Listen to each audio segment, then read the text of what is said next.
love Skechers because Skechers.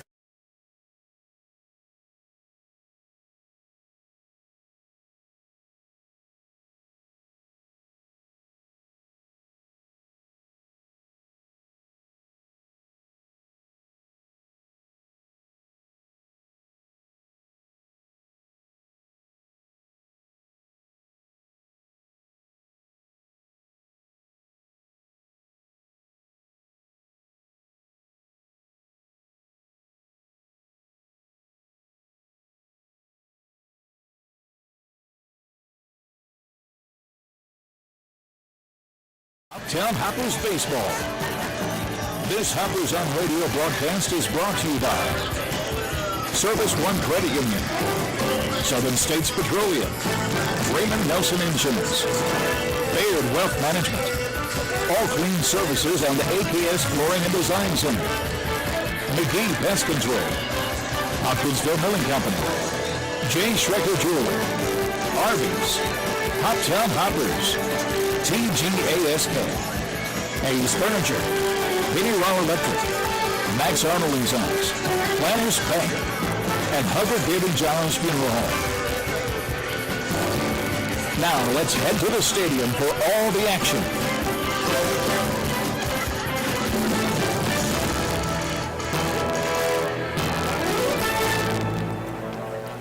This is Hopper Baseball tonight. The Bowling Green Pistons travel to take on the Hoptown Hoppers here inside Christian County Field. This is Jamar Perkins. Joining me, Ethan Alexander. Good day to be at the ballpark here. Not too much wind going on as well. Some nice temperatures. Would you agree with Ethan? Yeah, I'd say this is probably the best weather we've had so far out of the 3 home games. It's around the same amount of sun and heat, but the wind is down, which probably doesn't feel great for the players, but for us sitting up here, it's a little bit nicer. Now, for the Hoppers, this can be a revenge game, you could say, as they lost to the Bowling Green Pistons this past Thursday, 13-6. So definitely, it was the first game of the season. Definitely not the outcome they didn't want. And when you look at the score differential, definitely, not a good one. And you look at it, they dropped their first 3 games of the season. Maybe some fans panicked, but I hope they didn't, because then you turn around and look at this Sunday matchup, ended up beating the full count rhythm, one hitting them at that, 6-1. I know you had the call for that game. Tell me what you noticed in that.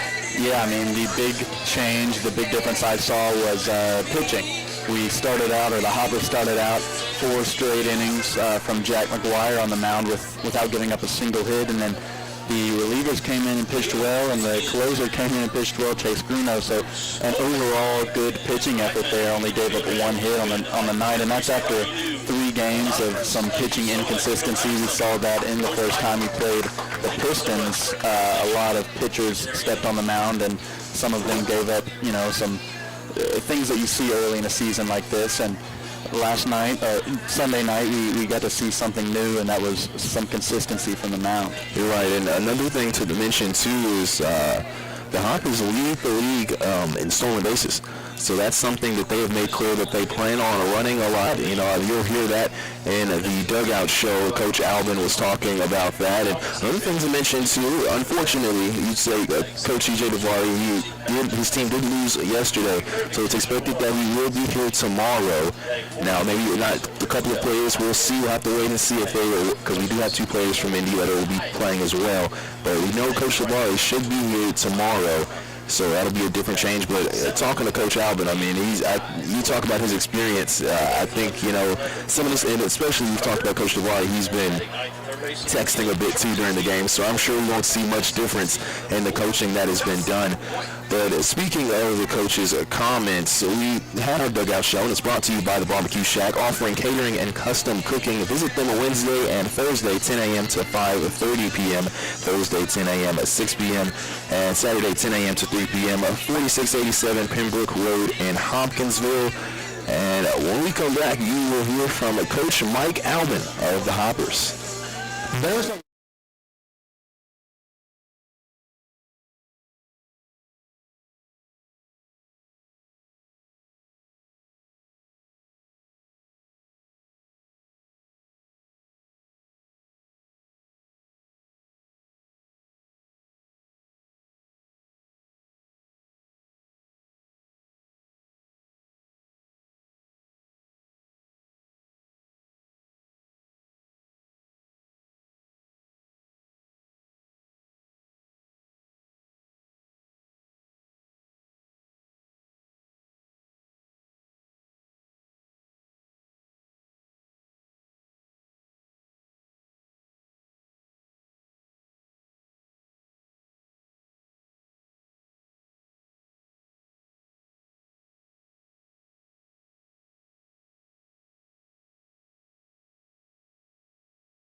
advisors, so you can be confident all your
So that'll make it a strike.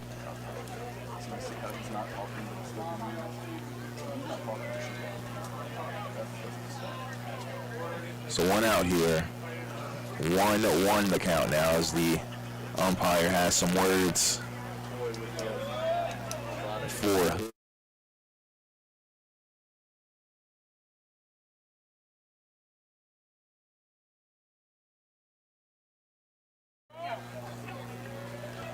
the 2-1 pitch is fouled on. So a 2-2 count now. Again, a one out here. 1-0 the score as the Pistons lead the Hoppers. The 2-2 is swung on and missed there for a strikeout. So Fernandez flies out to center field and Hood strikes out there for the second out. Now up to the Hoppers squad. Chase coming.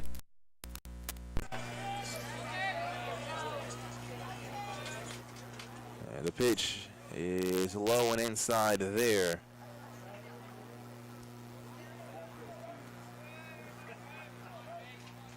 So 1-0 the count. Another high pitch makes it a ball. So 2-0 the count here.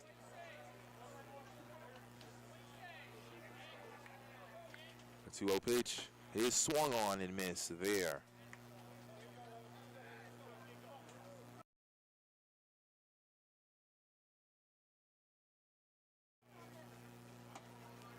And an inside pitch is a ball.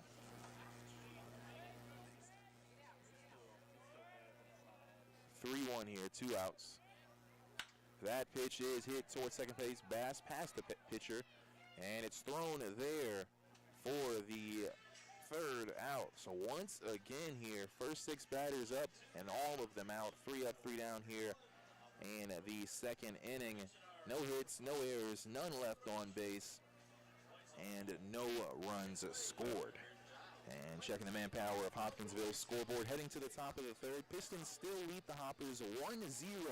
This is Hopper Baseball brought to you by Chick-fil-A. At TGASK, we take a lot of pride and a lot of time building a world-class facility for the safety and comfort of our workers. Straight shifts mean life balance to our nearly 10,000-person workforce across the United States. Our benefits packages can add $7 per hour to our competitive wage structure. Ready for a little balance in your life? Visit workfortg.com and apply today. It pays to learn about finance literally. That's why Service One Credit Union has partnered with Zogo, a gamified mobile app to help you learn the basics of personal finance. The best part, you get paid to use it. Download Zogo from your app store. Use the access code SOCU1963 and work your way through the bite-sized education and earn points along the way that can be redeemed for real gift cards. Zogo is brought to you by Service One Credit Union. Learn more at SOCU.com/ZOGO. News Radio WHOP.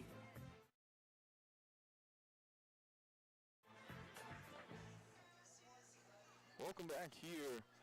The top of the third inning.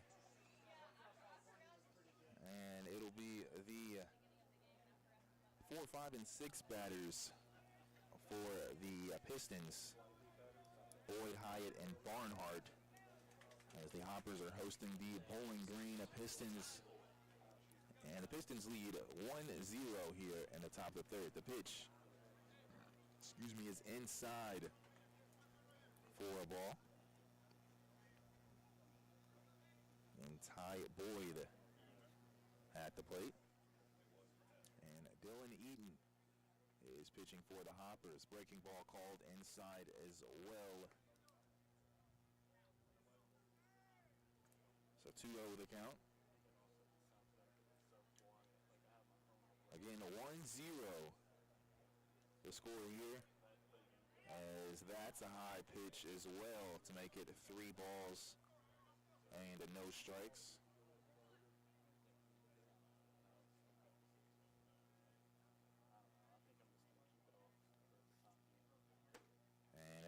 pitch is high as well for a walk. So first batter here in the third inning, Ty Boyd will advance.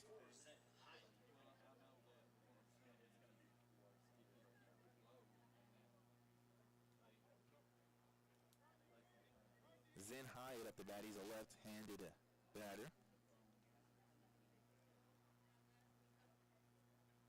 And that ball is hit towards center field. And it is going to bounce over. So a double there. Ground rule double. So advancing to a second is Hyatt. And going to third will be Boyd. As time is called here.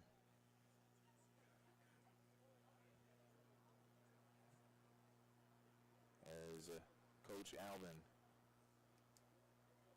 will come and talk to Dylan Eden. We'll see if there's a change here. Again, no outs here with runners on second and third. And it does look like there's some players warming up for the Hoppers.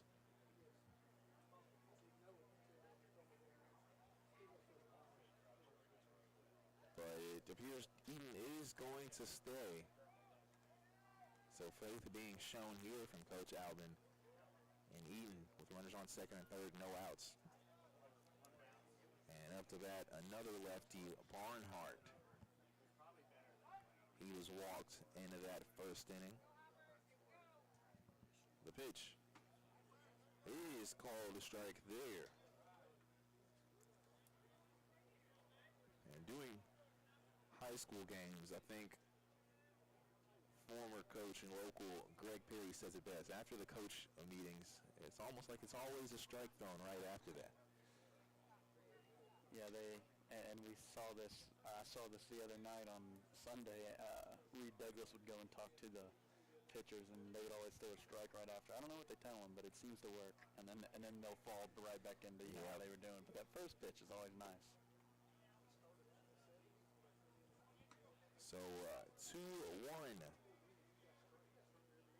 is the count. And runners on second and third. No outs here.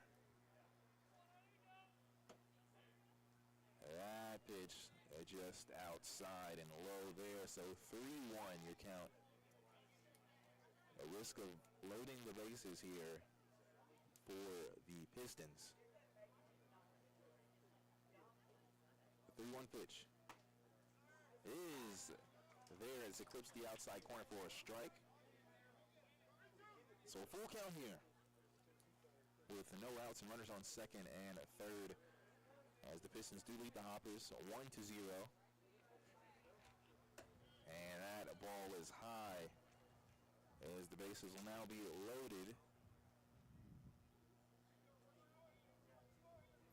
Up to bat now Jordan Miller. He struck out the designated hitter into that first inning. And if you're watching the broadcast on YouTube, we're still having audio issues. We're not exactly sure what's wrong. We got it to where it sounds just a little bit better, but it's still not great. So for the time being, we're just going to have it run like this, and you'll have to forgive us. And that ball is hit towards left center. It's a base hit. It'll score at least one run. And that's all that's scored there as Jordan Miller gets the base hit. And it goes towards the left field to advance Ty Boyd. And Zen Hyatt was on third. Doesn't seem to have too much speed there, so we kind of slowed it down. And Coach Alvin is coming towards the mound, and it looks like we will have a pitching change here.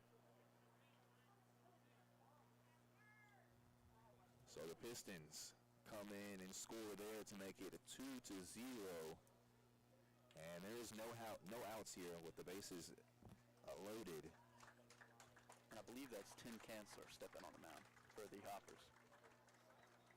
And so, like you mentioned, Tim Kanzler will get things going here. Number 15 Yes, Tim Kanzler.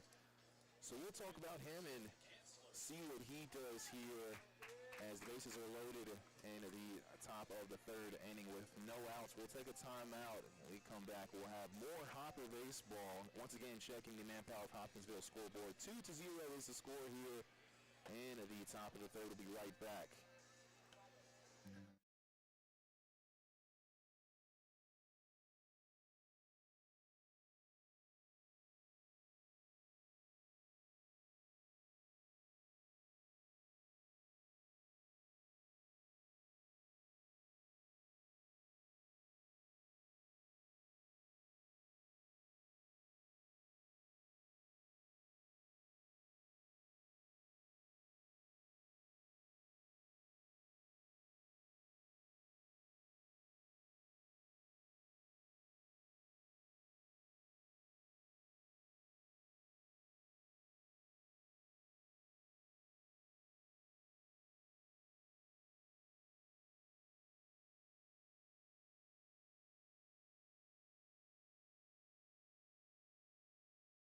Best furniture at the best price on the boulevard in Hopkinsville.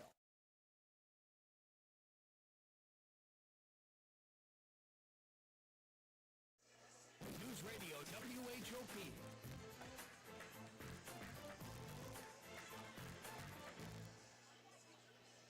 And welcome back here. It's the top of the third inning as Tim Kanzler has came into the ball game for the Hoppers on the mound. And he's facing the bases loaded here with no outs. And up to that now, Cameron Bird, as he was walked in that second inning. And again, Kanzler, a local as well from Hopkinsville. That pitch is grounded towards third. It'll be thrown to home. And a nice job there from Baxter to prevent any runs from being scored there. So that's the first out there as Bird will reach. And Miller advances to second as well. As Barnhart advances to third. So one out here. That first pitch is a ball. Charlie Teal, left-handed batter, is up at bat. 1-0 count here with one out and the bases still loaded. The pitch is a strike there. Just manages to hit that outside corner towards the middle. So 1-1 you're counting here with one out. Again, 2-0 is your score. As the Pistons did score another run here in this third inning. 2-1 now the call.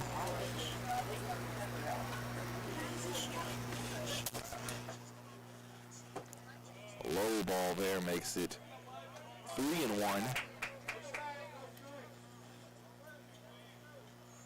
And again, a new pitcher has come in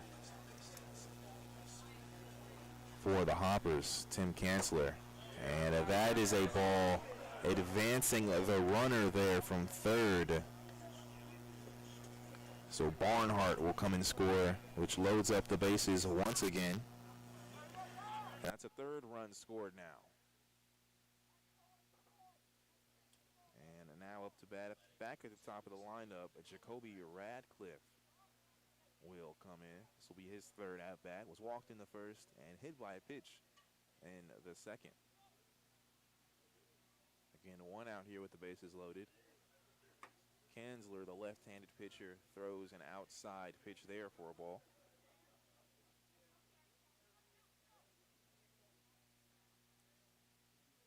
Again, one out.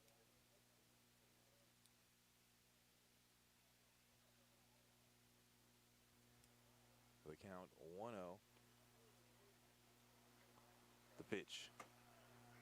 Another outside one there. And these pitches from Kanzler, yes, they are outside, but they're close. None of them being really way outside. Yeah, I was about to say I'm surprised the ump hasn't let a couple of these fly as strikes, because that one right there that he threw was probably the farthest one I've seen out. Again, that last pitch, clearly a ball there. So 3-0 is the count, forcing another run scored via walk here with the bases loaded. Again, a 3-0 the score. And just 2 base hits, as that will be a walk. So Radcliffe advances, and coming in to score will be Jordan Miller. Yeah, and that pitch right there, another one that was pretty close to the strike zone. I mean, these aren't going very far out, so you have to assume he's working with pretty slim margins here, and they're just not going his way.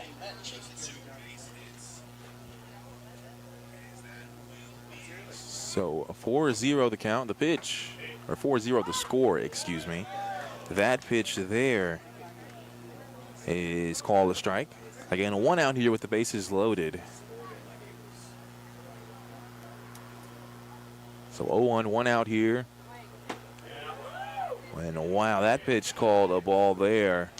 Not sure what was wrong with it. We'll say maybe it was too high. So 1-1 here.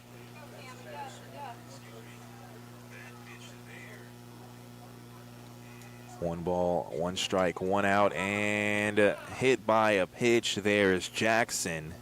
Again, Matt Jackson at the plate, just hit by a pitch. So another run will come and score. That's Cameron Bird coming in. And Teal advances to third, Radcliffe to second.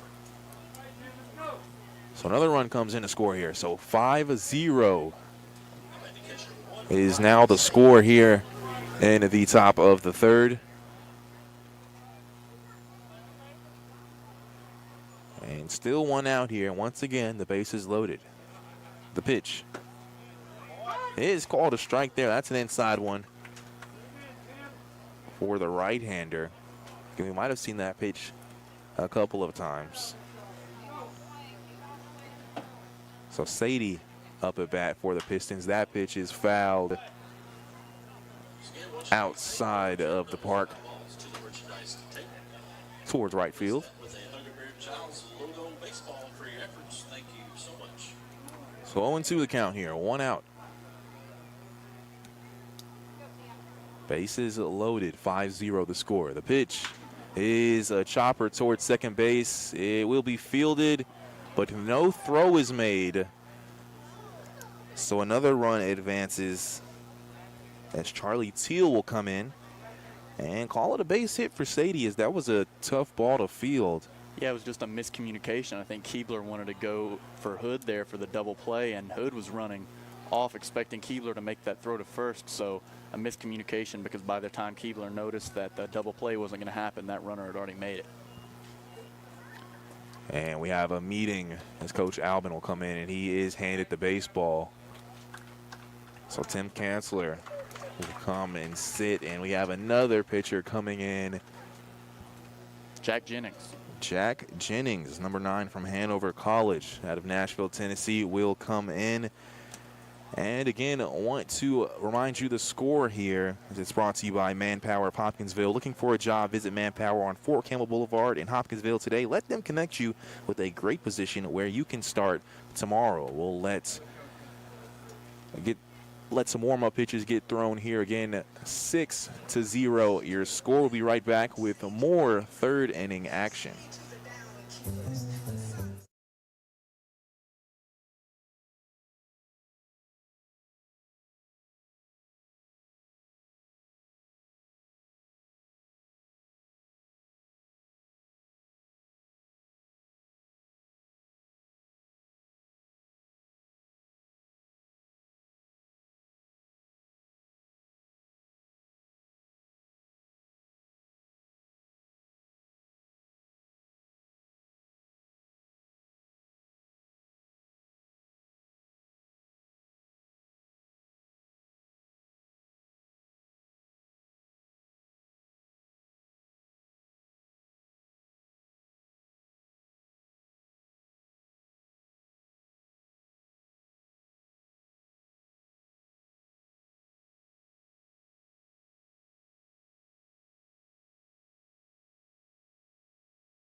And welcome back here.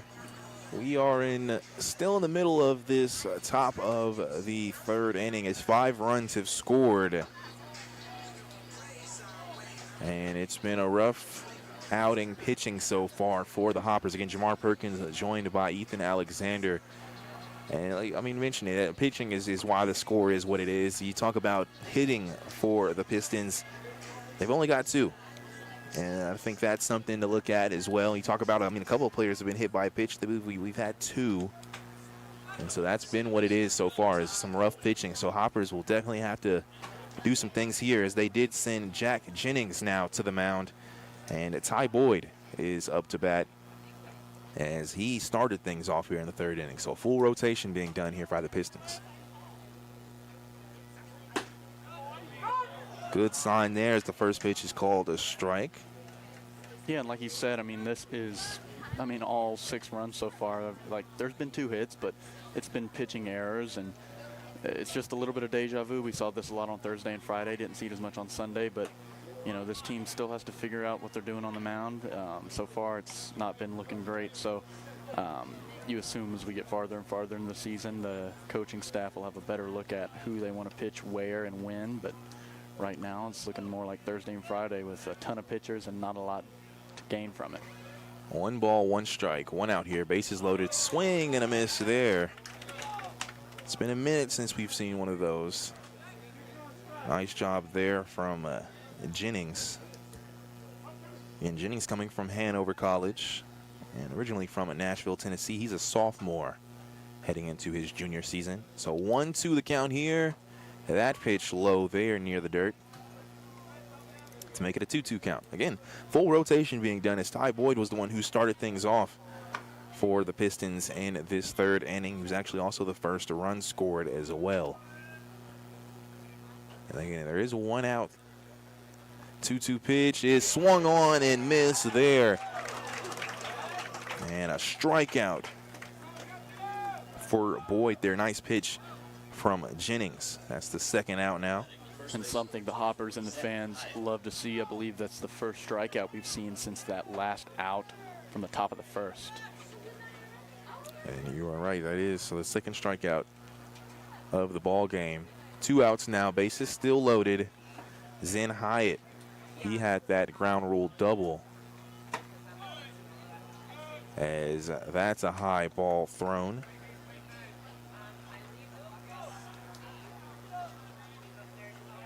So 1-0 the count here with 2 outs. Again, bases loaded, 6-0.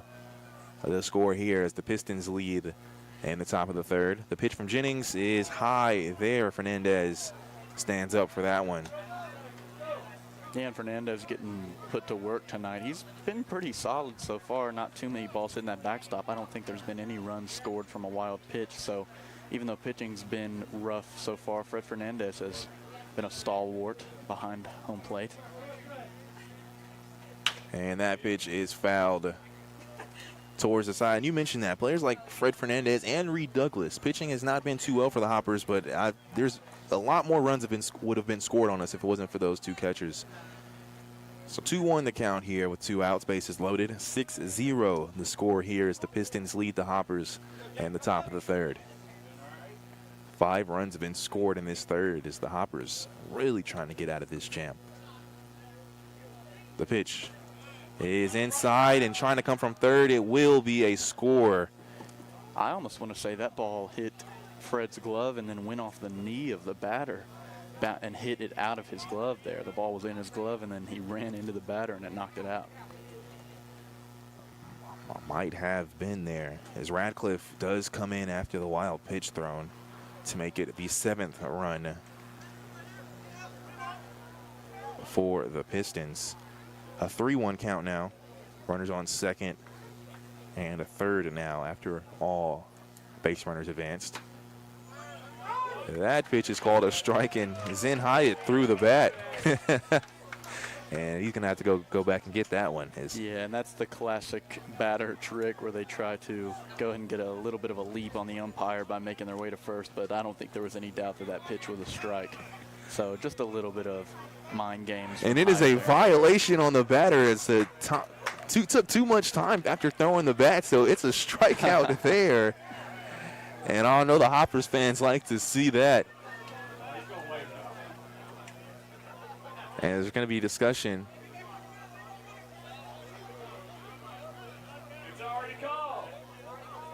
And so the home plate umpire,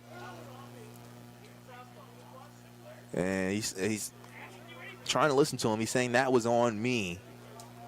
And he said the batter asked him a question, but I don't think that negates the fact that the batter threw his bat almost back to the dugout there. It probably wasted the majority of the time. So I think they're going to walk it back. Coach Albin is arguing, but I don't think there's much that can stand. And Albin's now walking towards home plate.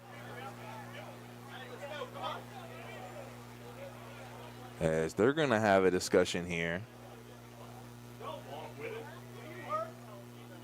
And so we'll try to, as you're listening in on there, we'll talk about this inning.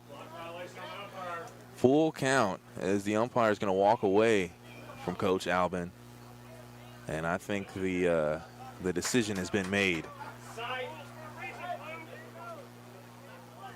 And I think that's a warning now issued as well from the home plate umpire. And I'm not sure how much Coach Albin wants to stay in this game, as he is going to walk away now. And he is thrown out now. And Albin's going to kind of come back and talk. And it looks like the umpire is running away from Coach Albin, walking away. Now the first plate umpire is talking. So a bit of controversy here. Is if you're just now tuning in, maybe missed the action. What had happened was batting was Tom Barnhart. He was in the middle of a full count. Or no, excuse me, Zen Hyatt was batting. He was in the middle of a full count. And he thought it was it was a 3-1 count. And he had thought it was a walk. And so he threw his bat and proceeded to try to go towards first base after hearing the strike that was called. And so he picked up his bat, and he was then called out by the third base umpire for a violation, or second base umpire, should you say. And with that, the home plate umpire then proceeded to say it was his fault and that Hyatt had asked a question. So he brought Hyatt back out and took away the strikeout. And Coach Albin had argued the call, and he is now thrown out of this ball game. So we have a full count here with 2 outs, runners on second and third. And Hyatt now throwing another 3-2 pitch, and that's in the dirt there. So and that's a way to get the crowd involved in a game that's 7-0, because they are very into this game, very loud now. Most of that directed at the home plate umpire, but the game is 7-0 nonetheless. So, you take your positives and your negatives. I mean, at least the crowd can now get into a game that's already a little out of hand. And that's a low pitch there. Called a ball. So now more assistant coaches stepping up here, as of course Albin was the interim head coach for the Hoppers. 1-0 the count there after that low pitch. Again, bases loaded once again with 2 outs here, 7-0. It's 2-0 now the counts. And up to bat, Tom Barnhart. He has been walked for his previous 2 at-bats. Again, we are here in the 3rd inning. That is a low pitch as well to make it 3-0. And you talk about that, too. I mean, after a possible strikeout to end the inning for Zen Hyatt, now maybe I couldn't imagine it not maybe just a little throwing off a pitcher after that. You think you're done, and now. Yeah. For sure. I mean, Jennings is walking back, probably sitting in the dugout by the time he's told he has to go back there. And so that's definitely something that's going to affect a pitcher. So whenever someone gets walked, or that's the second run there scored since the players have come back on the field, the fans have let the umpire know that those runs are on him, because Jennings was prepared to sit down and get some water, and now he's back on the mound. So Mount Jackson does score. That was a ball 4 thrown, so Barnhart was just walked there. And we are getting into multiple batters now that have bat 2 times in this inning. And now 8-0, 7 runs scored, and just 1 hit in this inning as well. Excuse me, 2 hits in this inning. Swing and a miss there. Nice throw from Jack Jennings. Jordan Miller is at the plate. He had one of those base hits earlier in this 3rd inning. So 0-1 the count, bases loaded. High ball thrown there. And a good job, too. I want to credit the Pistons here. Is there have been some close pitches there, maybe slightly just outside, and they have not bitten on most of them at all.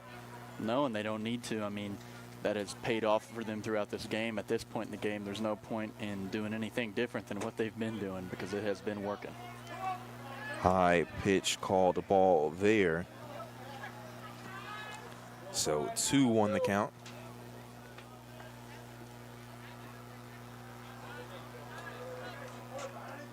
And Jordan Miller is at the plate. Jack Jennings came in this inning. That is another high pitch called ball as well to make it a 3-1 count. Again, there are 2 outs here. Score 8-0. A walk would advance another run.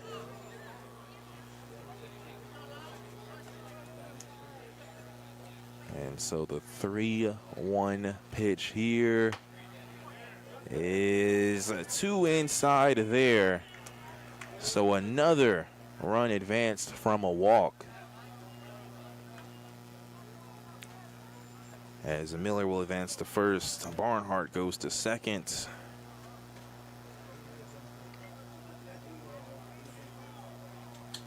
And another run scores.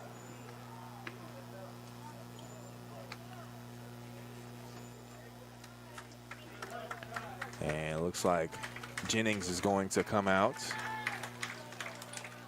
So we will see the 3rd pitcher of this inning come here. I mean, and again, like you said, I mean, Jennings goes to the dugout earlier when he thinks that the top of the 3rd is over, and then he's called back out there. So that definitely had something to do with why he was struggling there after he came back on the mound, because he definitely was pitching better before that happened. I agree. Now 8 runs have been scored in this inning. It looks like Ethan Davis will be pitching for the Hoppers. And checking the manpower of Hopkinsville scoreboard, 9-0 here after this brutal inning for the Hoppers.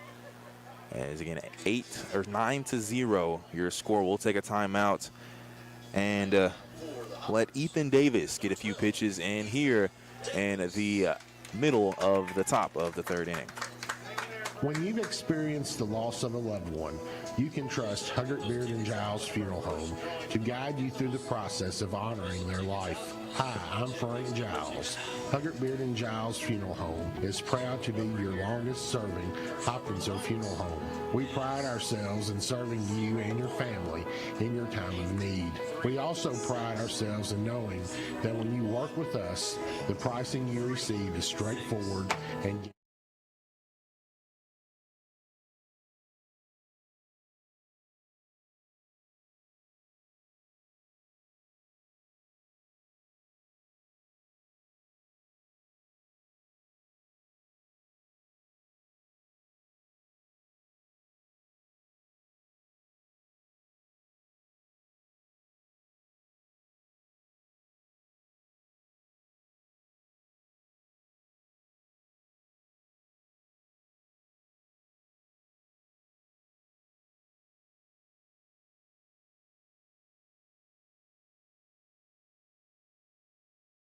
Radio WHOP.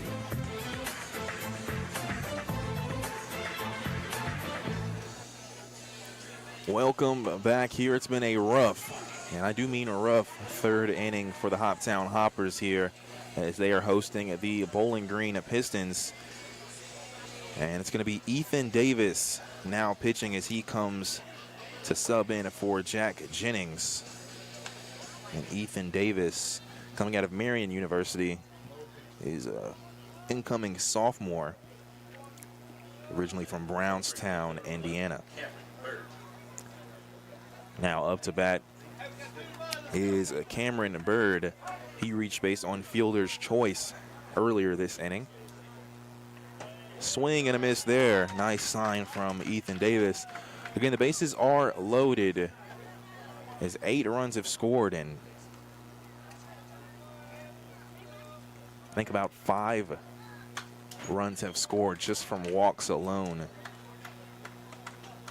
Yeah, and it's never a good sign whenever fans start leaving the ballpark in the middle of the 3rd inning. That's not something you see too often, but I've spotted quite a few making their way out of their seats already. And check swing there. He did not go, as the count was 0-2 there, as Davis got up quickly there.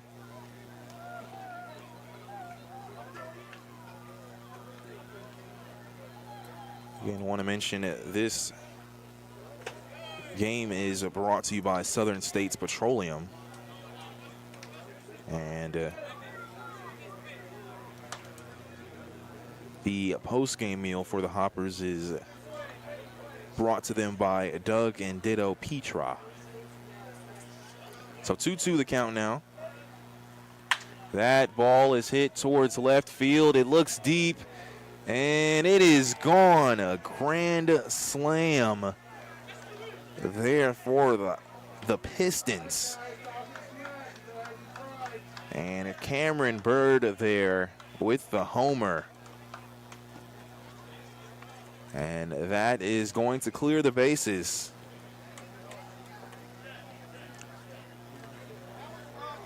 As more runs score now.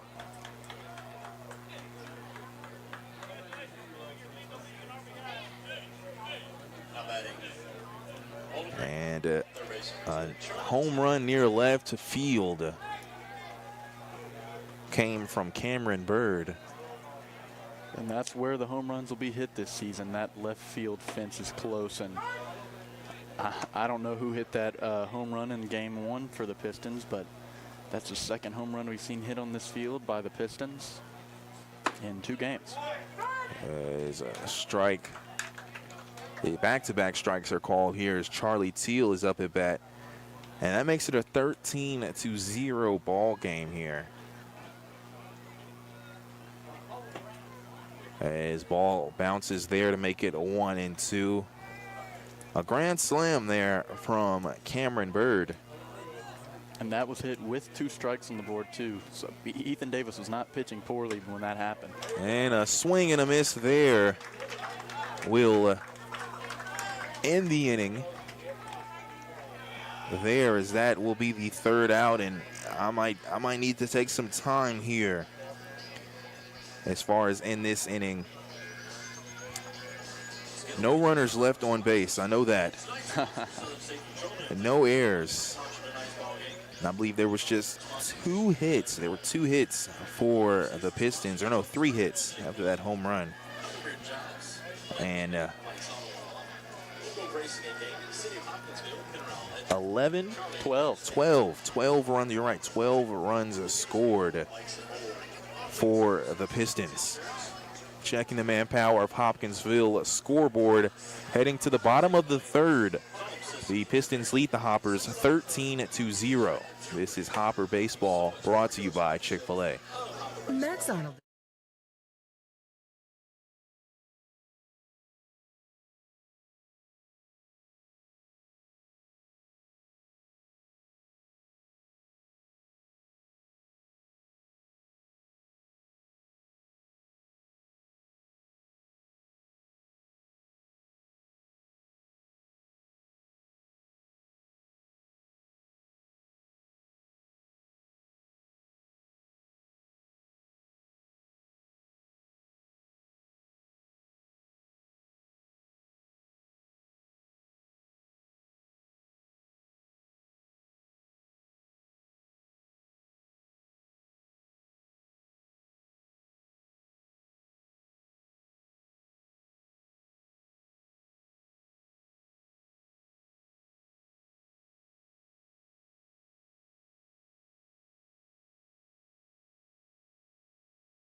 News Radio WHOP.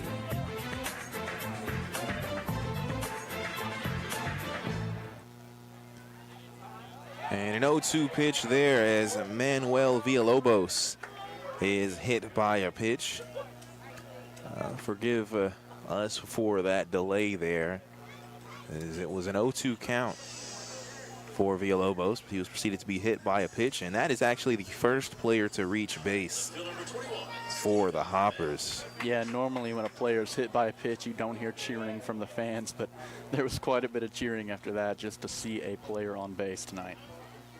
And that's a grounder towards second. It'll be thrown to second. That's an out. Thrown to first. And a double play there. And not, as you mentioned, first player on base quickly. Quickly. And the first pitch swing there from Stephen Bell. He is taken out. So a double play there. Gives the second out. So now Perkins up to bat and at risk of making it another 3-up, 3-down situation for the Hoppers. A swing and a miss there from Perkins.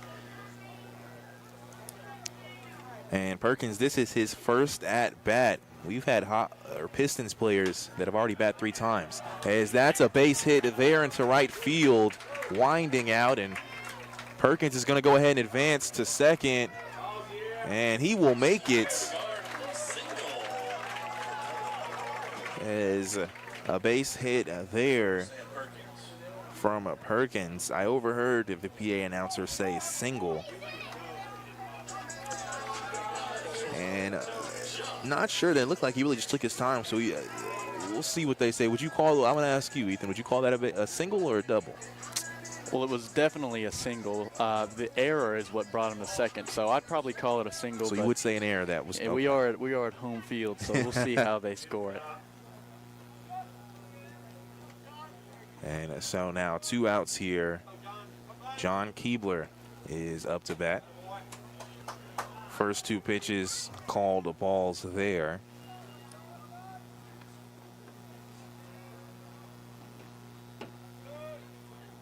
And that is a low pitch as well.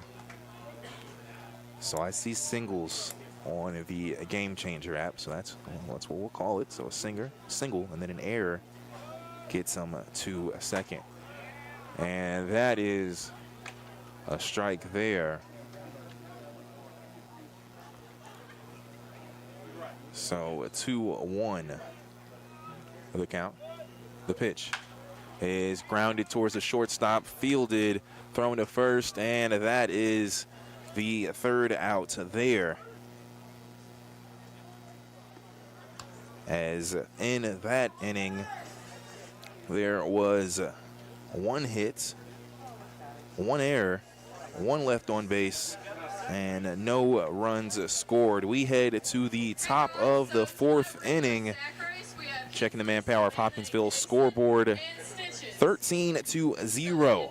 The Pistons lead the Hoppers heading to the top of the 4th. This is Hopper Baseball, brought to you by Chick-fil-A.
And welcome back here as the Hoppers struggling.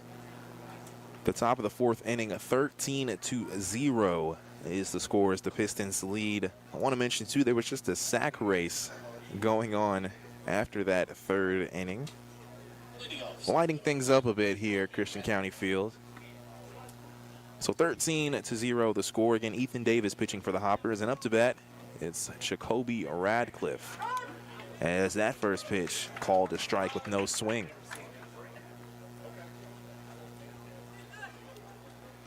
So 0-1 the count.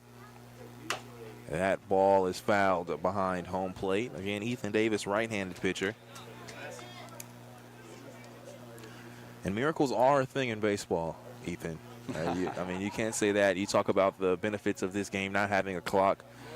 This game is you can't call it over. There have been bigger upsets. As it will take some work there as that pitch just outside call a ball. Wow. Here in the 4th inning, and it's Radcliffe's 4th at bat. 1-2 the count. High pitch there. High and outside makes it 2-2.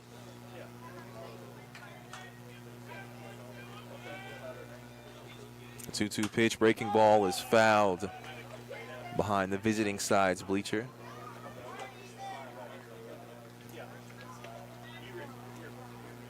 So 2 balls, 2 strikes, no outs here as Radcliffe is the first batter of the inning. The pitch. Breaking ball is a strikeout looking there. Clips the outside corner in the middle there for the first strikeouts. Or no, second strikeout for Ethan Davis. First of the inning, first out. Now Matt Jackson is up to bat. That pitch is winded, foul ball near the Hopper bullpen. And like you said, the game's not over till it's over, but it's going to start with defense before offense, because that's the reason the game is currently how it is. So some pitching from Ethan Davis, like how he's currently pitching, will be the first step for the Hoppers to even stand a chance in this game going forward. 0-2 now after that foul ball for Matt Jackson. You talk about that 13 runs scored.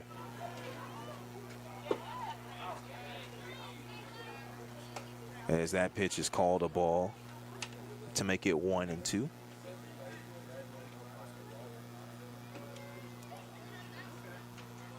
The 1-2 pitch, breaking ball is called, another strikeout looking there to make it 2 back-to-back strikeouts for Ethan Davis. Now Ryan Sadie is up to bat. He had a base hit. And both players struck out so far with words for the umpire. I don't know if you can have words for the umpire when you're up 13-0, if I'm being 100% honest with you. A very good point. I think when you're in a situation like they're in, you take your strikeout and you walk back to the dugout. I agree, as back-to-back strikes have been called here.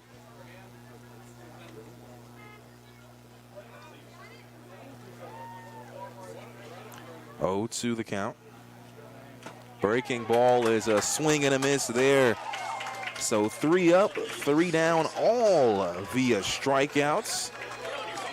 And checking the manpower of Hopkinsville scoreboard, heading to the bottom of the 4th inning. Pistons still lead the Hoppers 13-0. This is Hoptown Hopper Baseball, brought to you by Chick-fil-A. Folding a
And we're here in the bottom of the 4th inning as the Pistons lead the Hoppers 13-0 here.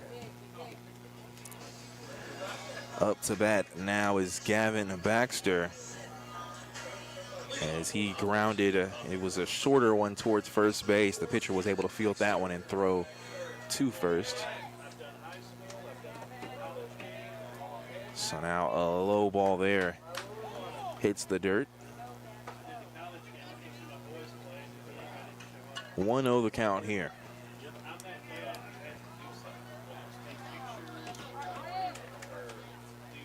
One 0 pitch is called a strike as it clips the bottom of that strike zone there.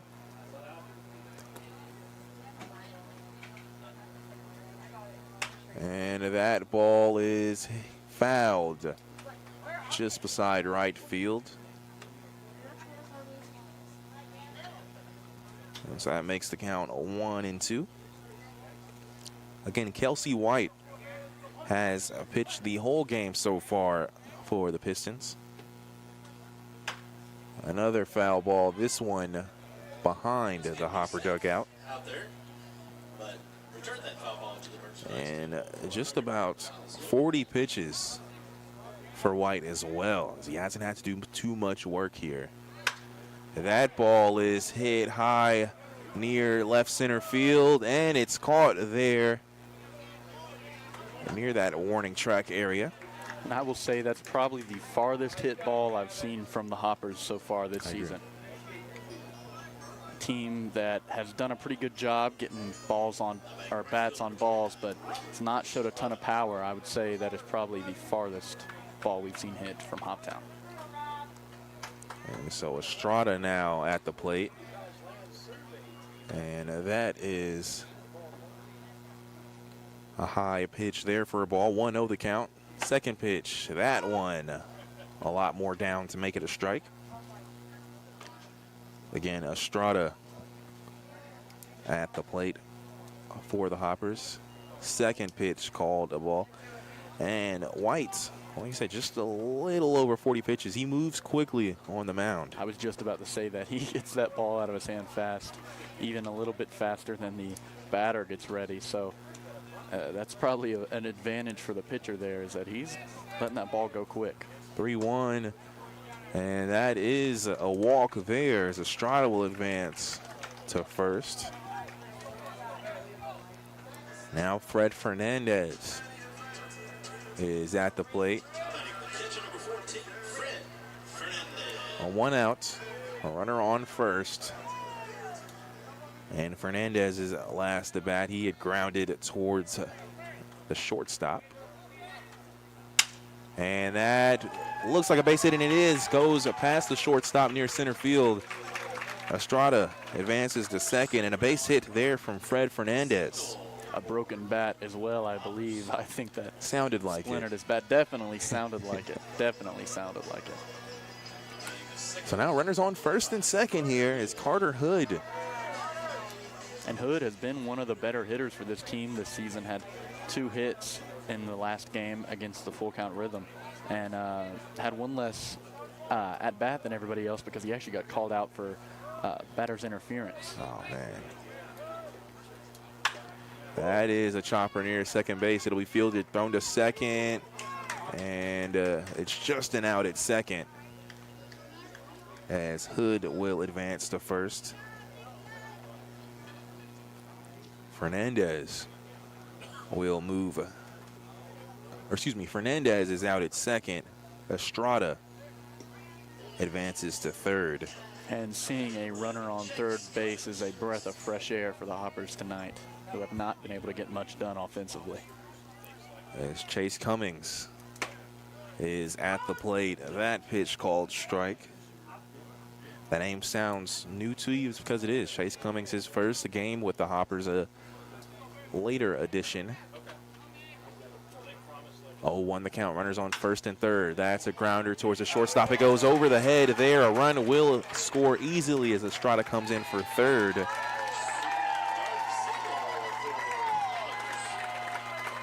And it won't be a shutout as a run has scored for the Hoppers. after that nice hit there from Chase Cummings. And the fans cheer pretty loudly for that one after that rough last inning. I don't want to be a negative Nancy or anything, but the score remains 13-1. I'd probably still be pretty down in the dumps at the moment. Villalobos fouls off the bat. No, I mean, you're telling it like it is. Definitely not the best game for the Hoppers or a Hoppers fan. Not you look at that inning, and that's the tell of the story. 9 runs in that third inning. Actually, 12 runs in the 12 third runs, inning. yes. The scoreboard can't even keep up with 12 runs, so it has to stop at 9. So we're looking at 9 runs. You're right. There's actually 12. 12 runs scored in that third inning to make it a 13-1 ball game. Ball gets a bit loose there as it's low. 2-1 is the count for Villalobos. Runners on first and second. And 2 outs here.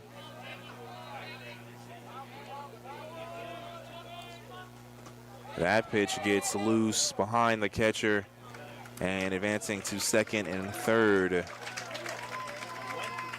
will be Carter Hood and Chase Cummings. And you have to assume that the Pistons aren't too worried about this game at the current moment, but they do have a pitcher warming up in the bullpen as White gets a little bit wild here in the 4th inning. Foul ball there from Villalobos makes the count full. So full count here. Runners on second and third with 2 outs. Villalobos at bat. The pitch is another foul ball there behind the Hoppers' faithful bleachers.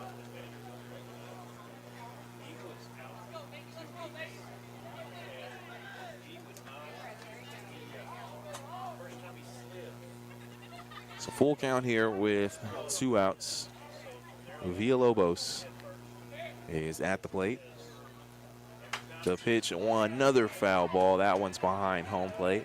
And Villalobos, a batter so far in this season that has been it's been very obvious he loves to swing. Hasn't had the best at-bats as far as strikeouts are concerned, but right now getting his bat on the ball, fouling off 3 straight there to stay alive. So that's a change of scenery for him. Full count pitch is chopped near third. And it'll be lobbed to home plate. That's over the head. Another run will come in. It's close, and it's safe there.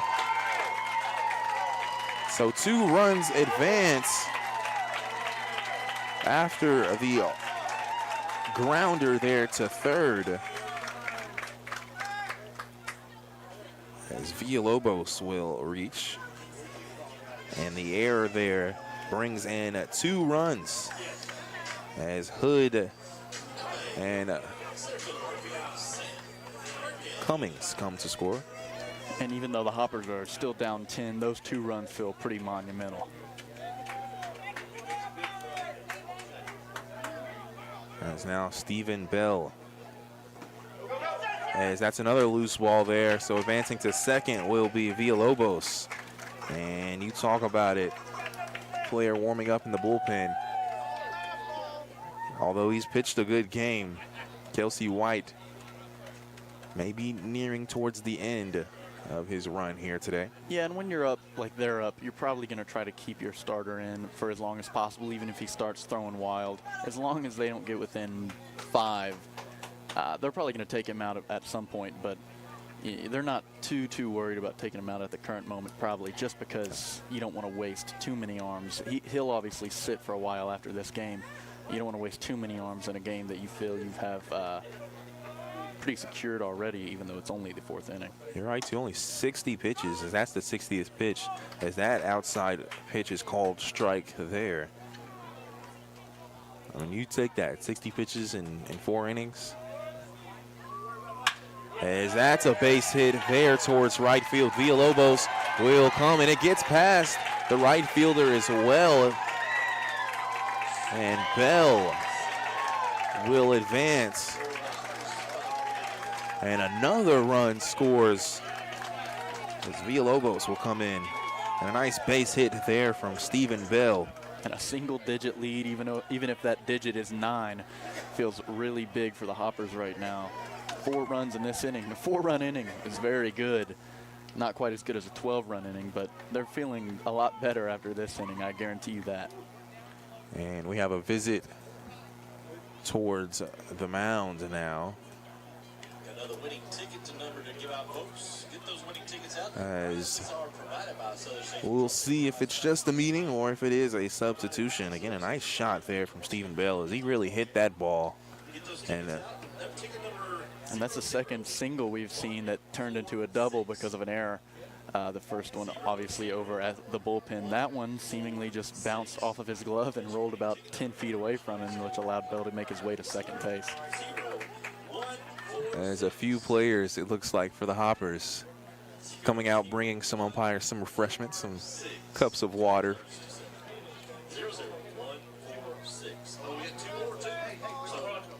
And so 2 outs here, and they're going to stick with Kelsey White as Bell is now at second base. And 4 runs have scored for the Hoppers in this 4th inning. Sam Perkins, he is 1 for 1 on the day.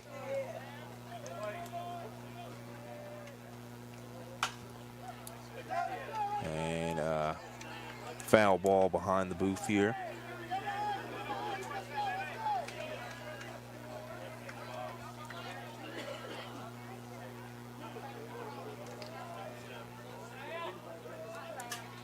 Oh, 1 the count. That's a grounder towards the shortstop. It's bobbled, thrown, and in time there is Perkins. Another error. And the shortstop there did not have a good look on that ball because Stephen Bell was standing right in front of him. He jumps over the ball, and the shortstop was not ready to make the play. Bounces off of him, can't get the ball there in time. I don't know if Bell did that on purpose, but it worked either way. And advancing to third is Stephen Bell. So now runners on first and third. Up to bat now at the top of the lineup, John Keebler. That ball is hit towards center field, and it's caught, and then that was his glasses. I thought that was the ball that dropped, but those were the glasses. Okay. Like I said. I thought it was the ball that dropped as well. I think everybody looked out there. Everyone's still looking out there. That was not the ball. That was his sunglasses. And so I believe that will be it, as the fans want to say he dropped the ball, and I think they didn't see what you saw, Ethan, as far as that ball dropping. Yeah, and you can see those sunglasses in his hands now, and they are shimmering. So it's very clear why that looked like it was the ball, but I'm still pretty certain those were his sunglasses that fell. And so that's the 3rd out, as all batters got to hit there for the Hoppers in this 4th inning. And so 4 hits there for the Hoppers, depending on what you call a hit and what you call an error. But I count 4 hits there for the Hoppers, with 2 runners left on base and 2 errors as well. 4 runs scored. Manpower of Hopkinsville scoreboard reads 13-4. Pistons lead the Hoppers. We'll be right back for more baseball, brought to you by Chick-fil-A.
1-0 count. And that pitch is called a strike. As Ty Boyd is up to bat for the Pistons here, 1-1 count. Pitching still Ethan Davis for the Hoppers. 13-4 here in the top of the 5th inning. As Hoppers looked really good in that 4th inning, scoring all 4 of their runs. And it was a 12-run 3rd inning there for the Pistons that really helped as that ball gets past Fernandez at home plate. So a 2-2 count.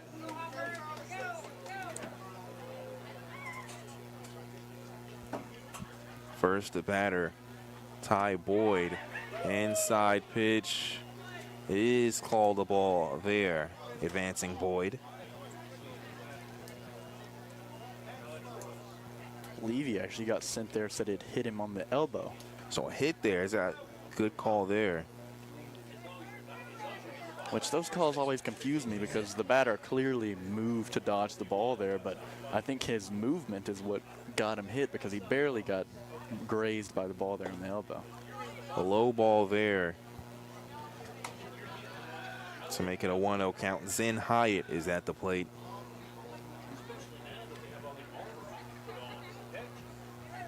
Throw to first. And Villalobos there trying to act like the ball flew over him so that runner would go to second. Didn't work, but nifty idea there from the first baseman. Breaking ball called strike there to make it a 1-1 count.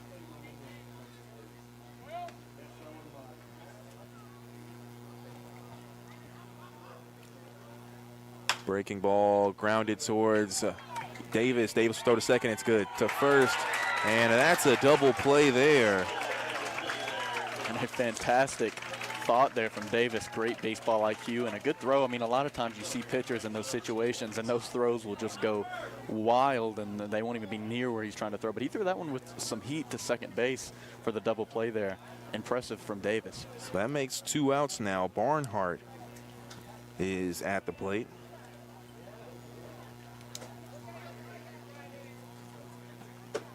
That's a high pitch there for a ball.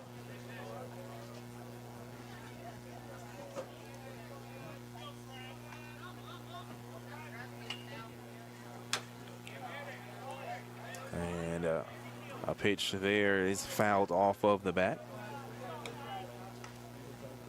to make it a 1-1 count. Again, it's a weekday, so not as many fans here for the Hoppers, but an attendance of about 190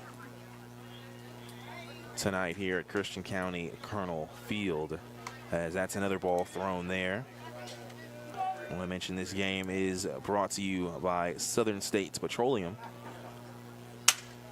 Grounder towards third is fielded, thrown, and it's in time. A nice throw there from Gavin Baxter. Throw there. Those throws are hard to make, and he made it no bounce. It wasn't even close to bouncing. A great throw there from Gavin Baxter.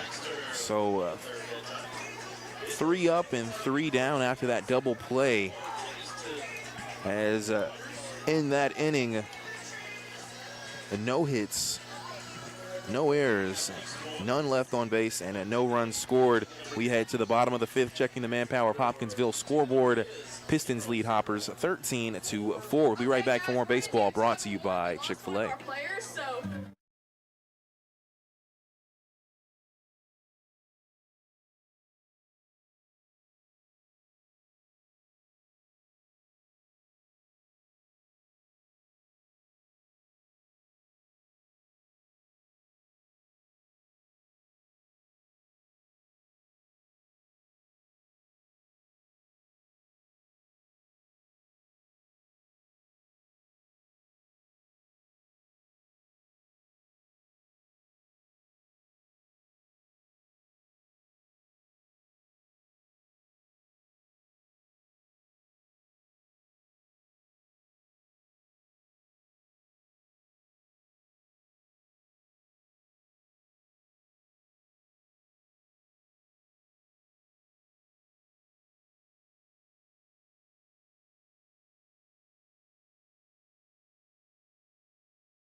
News Radio, WHOP.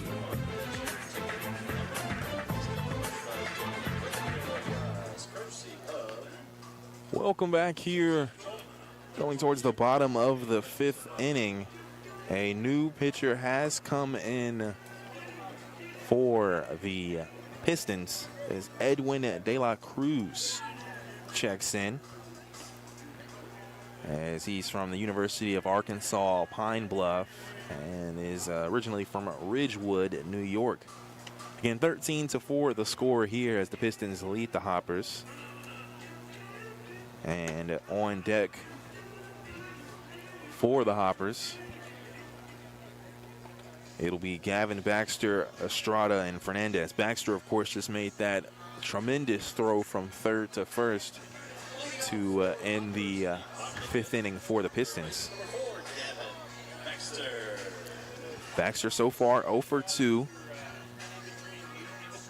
And his last at bat had a deep fly out to center field.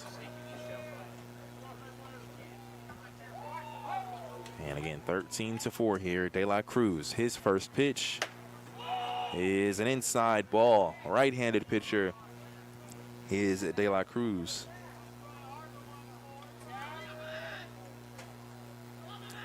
(1-0).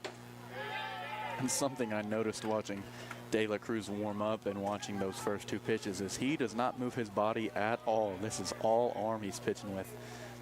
Really haven't seen something like that before. And that ball is hit beside left field. That's a good point you make there. Is it is just look like he's throwing all arm there. Doesn't look like he's throwing too much speed either. Oh, it's an interesting look, and I'm sure it's interesting for the batters as well, who aren't used to seeing something like that.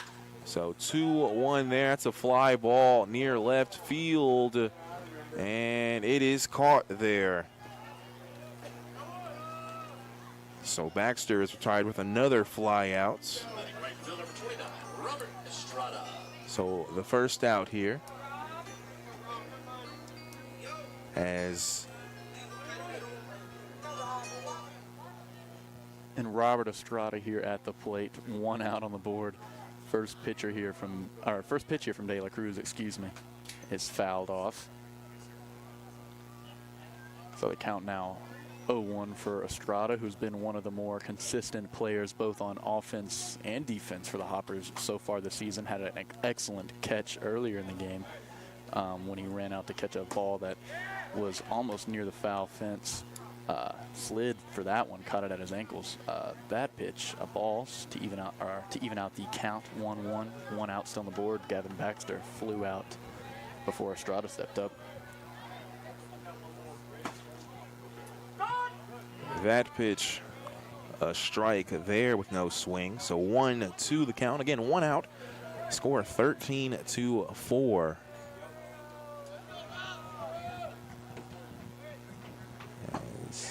A low ball there. And I am just so interested with this pitcher's form. I've never seen something like this. I'm assuming that these batters probably haven't either, and so it might be hard to hit.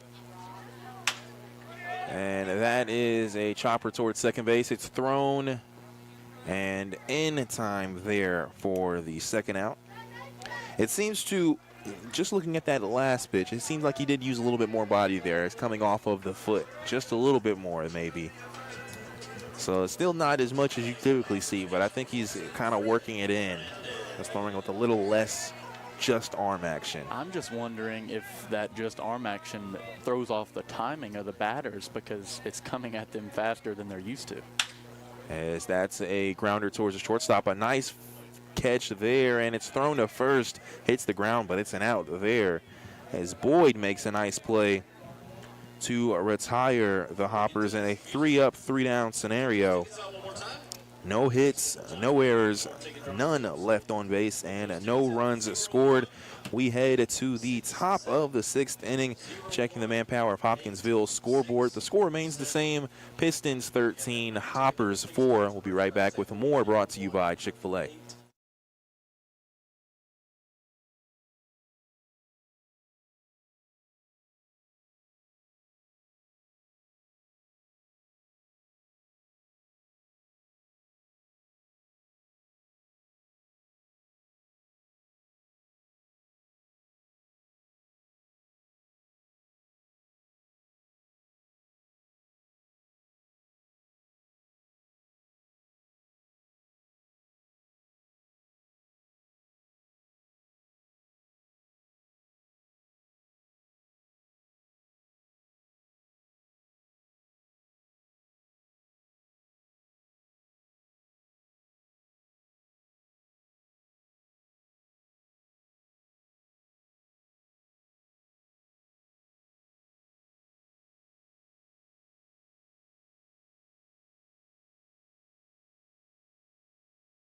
Radio WHOP.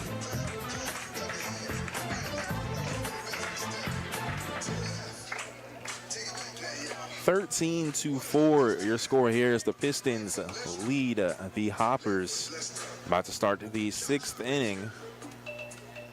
As the Pistons will be up to bat there, 7, 8, 9 batters on deck. It's Jordan Miller, Cameron Bird, who had that grand slam, and Charlie Teal rounds out the first 3 batters. And Ethan Davis still on the mound for the Hoppers. And I would hate to jinx him considering the guy who hit the grand slam is almost about to bat, but Ethan Davis has been very good on the mound since giving up that grand slam, and you can't really blame him for that one. The bases were already loaded when he stepped on the mound, but so far he has been the best Hoppers pitcher we've seen tonight, and that's probably going without saying. And so once again, Jordan Miller, he was walked in that long 3rd inning. Also had a base hit in that 3rd inning, as well as that first pitch was called a ball. And second pitch, a ball as well to make it a 2-0 count.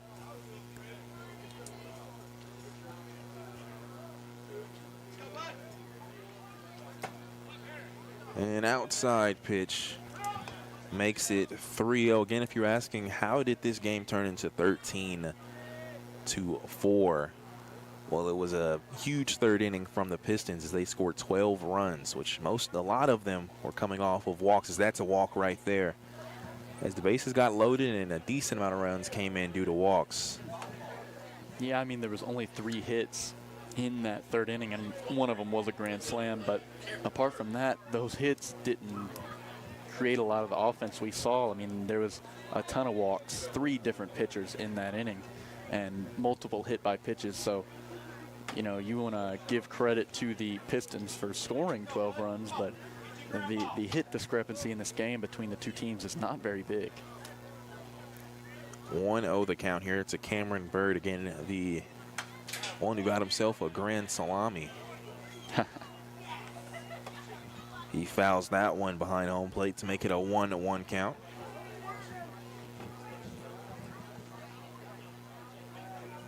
And again, this Hoppers game is brought to you by Southern States Petroleum, and Doug and Ditto Petra are providing the meal for the Hoppers. As that's a chopper towards third, it's thrown, and it's not fielded there. It's throw not in time. I actually think the throw probably beats the runner, but the ball, again, a hard throw there from all the way from third base and on the move, does bounce, and Villalobos can't control it. Almost throws it back to the pitcher there after the bounce off the glove, which kind of helped things, because if not, that second base runner may have made his way to third. So now runners on first and second. Inside pitch there. Charlie Teal, the 9th hole batter, is up to bat.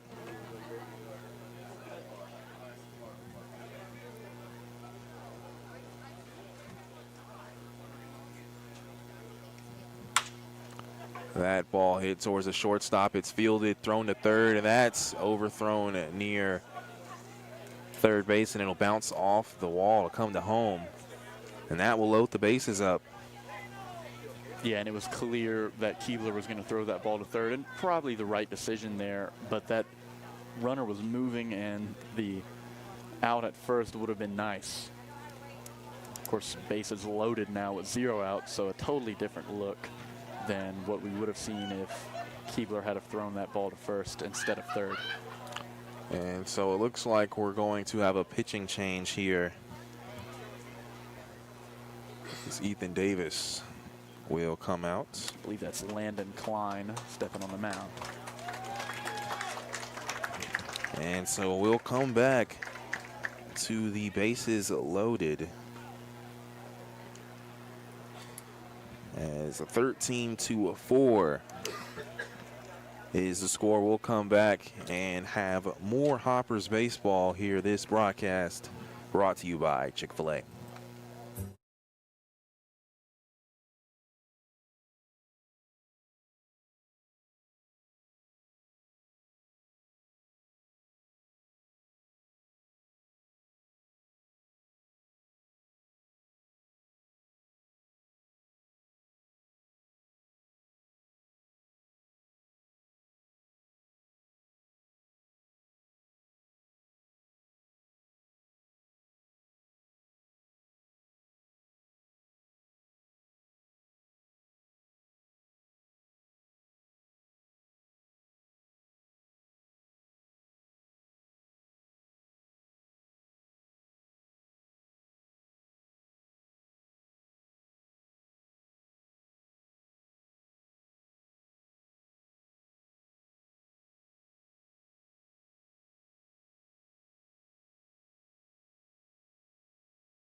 News Radio WHOP.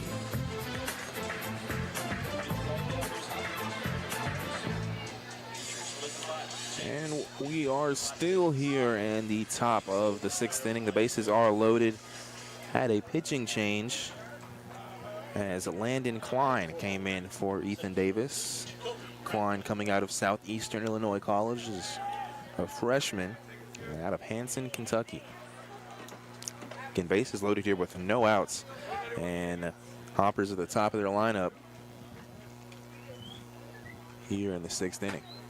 Yeah, and Klein played high school baseball in Madisonville, so he has played at this field before, probably several times, so hopefully he doesn't have quite as many jitters as some of these guys who step on the mound, just because he's pretty close to being a local.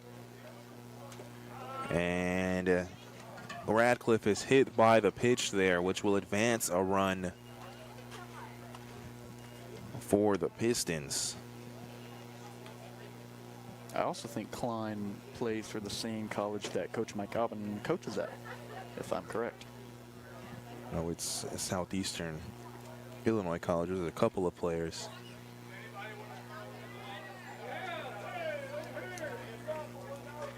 So bases loaded again as a run scores to make it 14-4. And now Matt Jackson is at the plate. And he struck out looking. In that 4th inning, there was 3 players that struck out. Jacoby Radcliffe was one of them. He was just hit by a pitch. Jackson being one of the other 3 as well. Breaking ball is fouled behind the booth here. Again, our broadcast booth brought to you by Chick-fil-A. 14-4 is the score. And an outside breaking ball there. So 1-1 the count. Again, I mentioned Chick-fil-A. WHOP spoke with them recently. A lot of peach drinks coming up if you like those, as that's another foul ball behind the booth. I didn't know that, actually. I'll have to. Peach milkshake, peach lemonades, and lemonade sweets. Oh, yeah, they had it all. Frozen peach, yeah. So 1-2 is your count. 14-4 ball game. Bases loaded. Ball gets loose, but staying at third base will be Cameron Bird. I'm actually surprised Bird didn't go there. Bird, one of the faster players probably on the Pistons, was thinking about going there, and that ball nearly makes it back to the backstop. He probably would have made it if he went. So 2-2 count here. With no outs, bases loaded.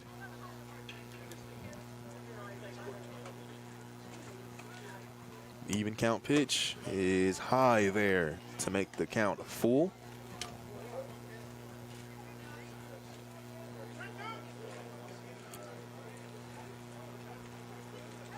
So a full count here, 14-4 with the bases loaded and no outs. The pitch is hit towards center field.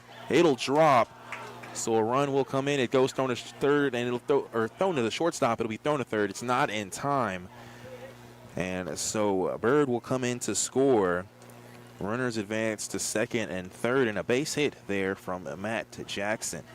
Yeah, and I'm not 100% sure why Sam Perkins didn't run up and catch that ball. It really looked like he was going to be able to, and then he slowed up, stopped, and let it bounce. But he slowed up quite a bit before that ball hit the ground. So just wondering why he thought that. Maybe he thought it was lower than it was. I'm not 100% sure, but I think he could have made that catch.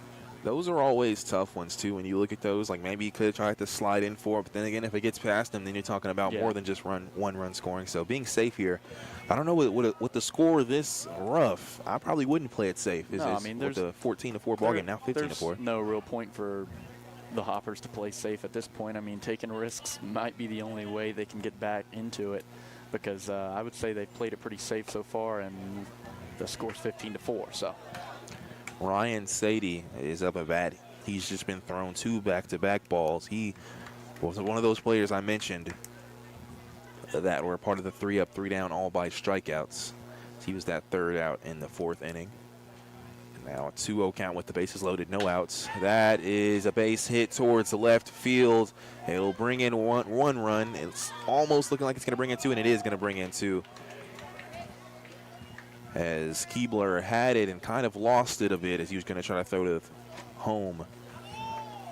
So a base hit there from Sadie. And just like that, all 4 of the Hoppers' runs that they scored in that 4th inning have been virtually erased, as we're back at the same point we were after that 12-run inning in the 3rd. As you say, that's 17-4 now, with the runners on 1st and 2nd.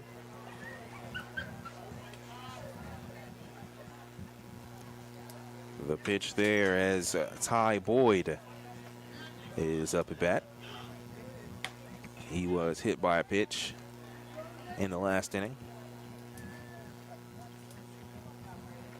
Struck out the inning before that. 0-1 the count. Runners on 1st and 2nd. No outs. Breaking ball pitch. Looks pretty. Sounds pretty too from the umpire, as that's a strike called. Yeah, that was a pretty pitch, and we've seen stuff like that from every pitcher we've seen. We've seen 5 tonight, by the way, but consistency, man, it has just been a struggle. And Boyd there is hit by a pitch. And that was Boyd at bat. Yeah, I mean, right after I say that, batter's hit. I mean, and he had a 0-2 count there and throws the exact same pitch he just threw for the 2nd strike and hits him. So pitching consistency continues to be a struggle for this Hoppers team, as we see even worse version of deja vu for this game tonight that we saw Thursday whenever they first matched up against the Pistons. And now, I don't want to send it to commercial. With another pitching change, I figure we'd sit here and talk a bit. As I mean, you look at it, it maybe not too much to talk about for the Hoppers. It's you mentioned that we kind of touch upon that pitching. It's something where we know we have a decent amount of pitchers, and I guess it's just finding their groove here with the Hoppers that has to come. As we've been going through a lot of pitchers, as you mentioned, this will make it the 5th pitcher for the Hoppers. Excuse me, 6th pitcher yes, for the Hoppers.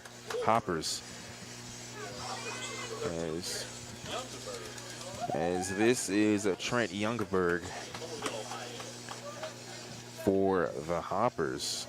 Yeah, and pitching, like this team, this coaching staff did a really good job this year of getting a lot of pitchers. Last year, the team struggled because they didn't have as many pitchers as they needed by the end of the season. But when you have that many pitchers, and you need to find out where they're all playing their best game at what point in the game are each of these guys throwing their best, and when should you use who.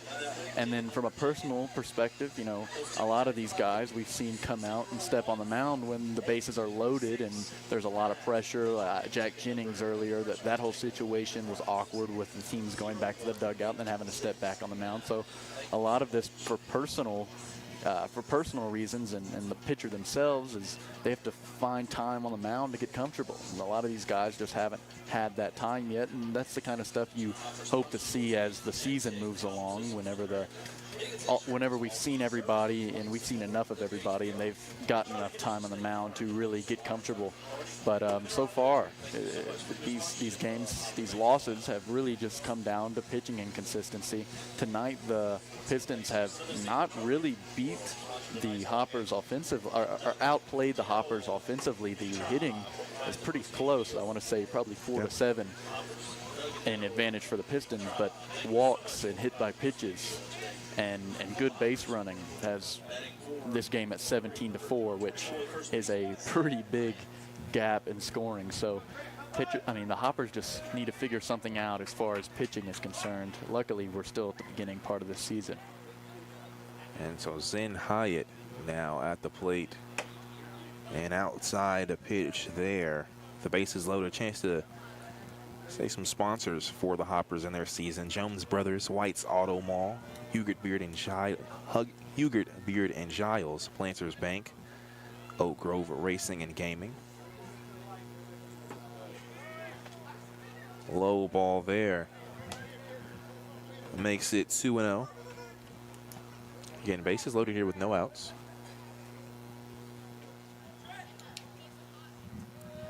Zen Hyatt at the plate. And an outside pitch there, but it's swung on and missed. And that'll make it 2-1. And we talked about this earlier, these Pistons hitters not really having to swing because they ended up getting walked. But a lot of these college kids, they want to swing, they want to hit the ball. So, you know, having control at the plate and not swinging in a lot of these scenarios is almost more valuable for their development than swinging and getting hits is. As that previous pitch just hits the outside corner to make it 2-2 here. And Hyatt at the plate. And that's a low ball, gets behind the catcher. It hangs, though, off of the net, and so deciding to stay is Matt Jackson at third.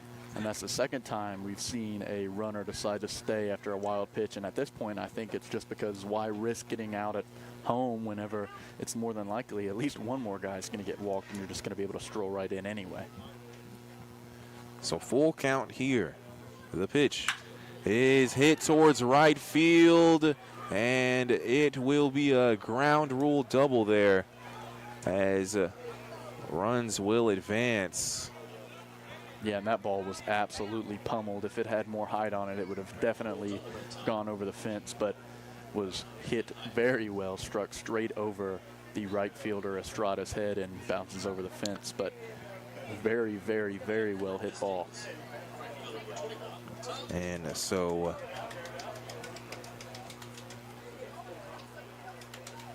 Sadie and Jackson will advance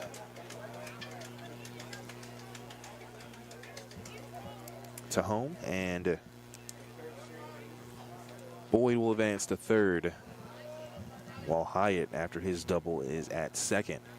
So runners on second and third. Score update now 19-4.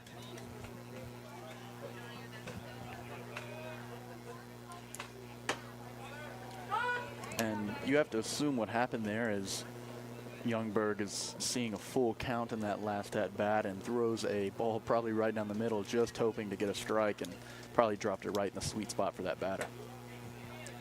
Breaking ball outside pitch, called a ball. So 2-1 now, the count 17-4. 19-4. 19-4, excuse me. Yeah.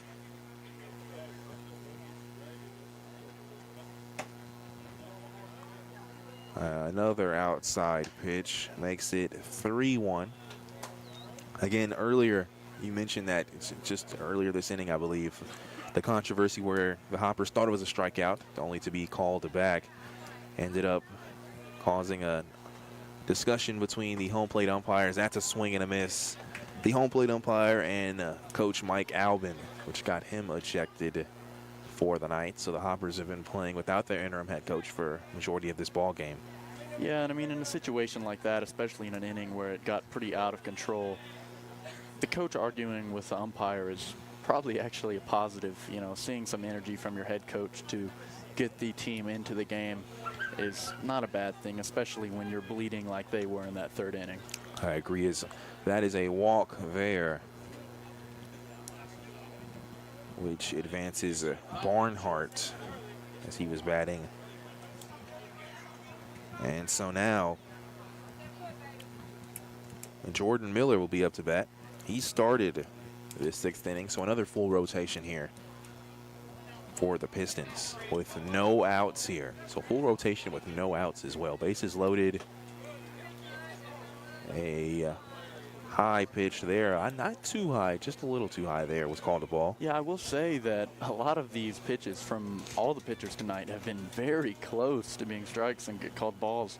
And I don't know if that's because they're actually there or if this umpire has a pretty closed-in strike zone, but we've seen that a lot where a lot of these pitches could be argued either way. And again, home plate umpire is Wayne Seeley. Base umpires are John Higdon and Mark McNabney, excuse me. 2-0 the count. Breaking ball looked pretty, sounds pretty there from the umpire, making it a 2-1 count. Again, bases loaded with no outs here. And a 19-4 ball game. Inside pitch there and low is called balls, make it 3-1. Again, Jordan Miller, he was the first walk of this inning. Again, we're in the top of the 6th here.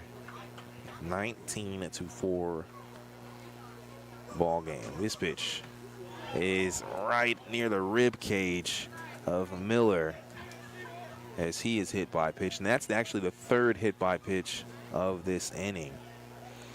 That will also advance a run to make it 20-4. And now up to bat is Cameron Bird. Walked in his last at bat. Before that, had a grand slam.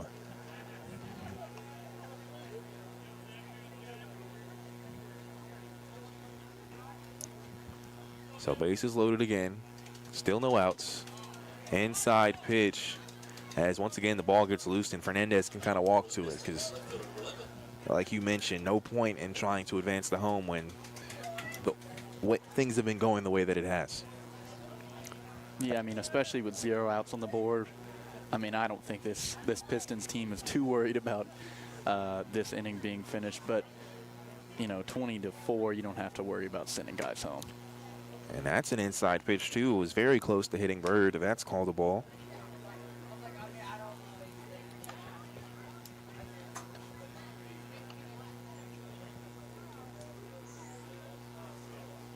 (2-0) the count. And I think that did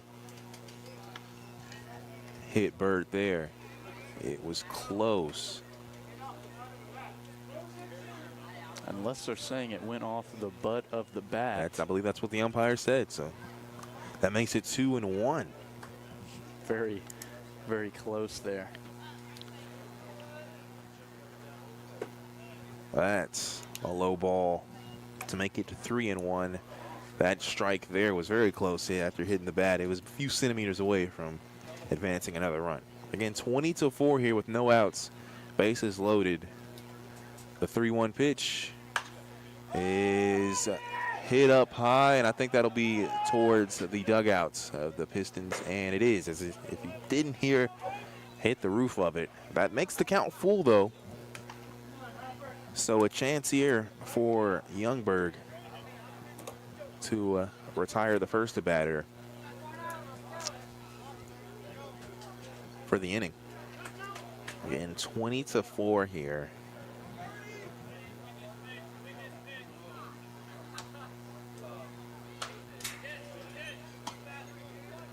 As that is fouled behind home plate.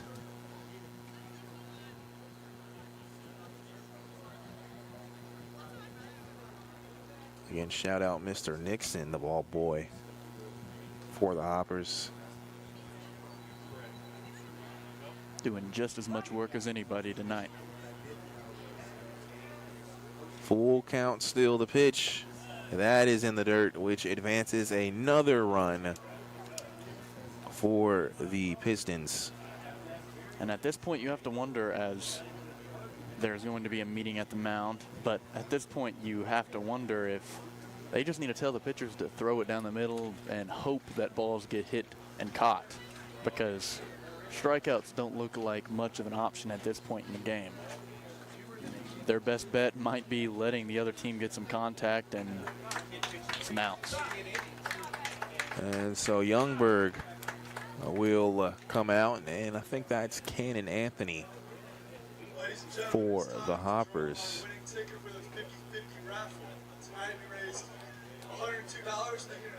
And I believe that is Anthony. So we'll take a timeout, let him warm up. Again, the score 21-4. I'll be right back with more Hoppers baseball brought to you by Chick-fil-A.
Radio WHOP.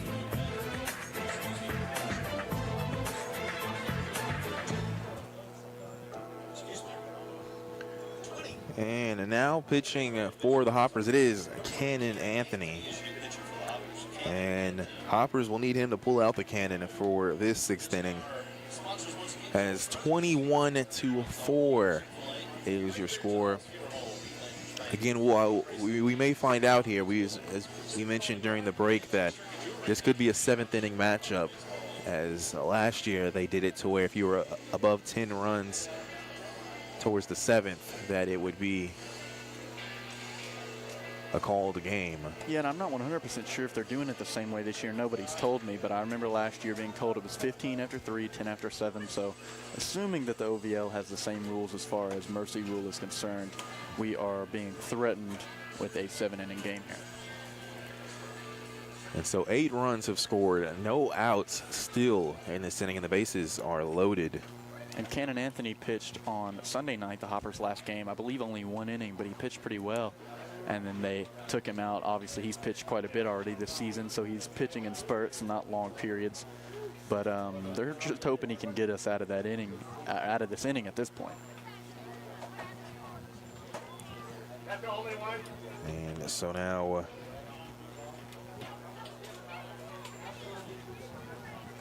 and I have been told that 10 runs after 7 is still the rule, so that is now confirmed. We are being threatened with a 7-inning game, and it honestly makes you wonder if these guys from Bowling Green would rather just get this inning done and over with so that they can make their way back home early tonight. I don't know. It depends on your mindset. You might want to pile up as much runs as you can get, as a strike is called there for Anthony Teal. Yeah, at this point, these guys might be going for the record biggest win in OVL 7-inning history. We shall see. But I don't know. Me personally, I'd want to get back home and go to sleep. Same here from the broadcast team. But I would not mind staying up late for a Hoppers comeback. I will say that. No, that's true. That's always on the table, and baseball's baseball, so that could always happen. Obviously, they've scored as many runs in these innings. Who's to say the Hoppers can't do the same? And a pitch called strike there. 1-2 is the count. Again, Charlie Teal at bat. He reached on fielder's choice earlier this inning. And that's a ball there.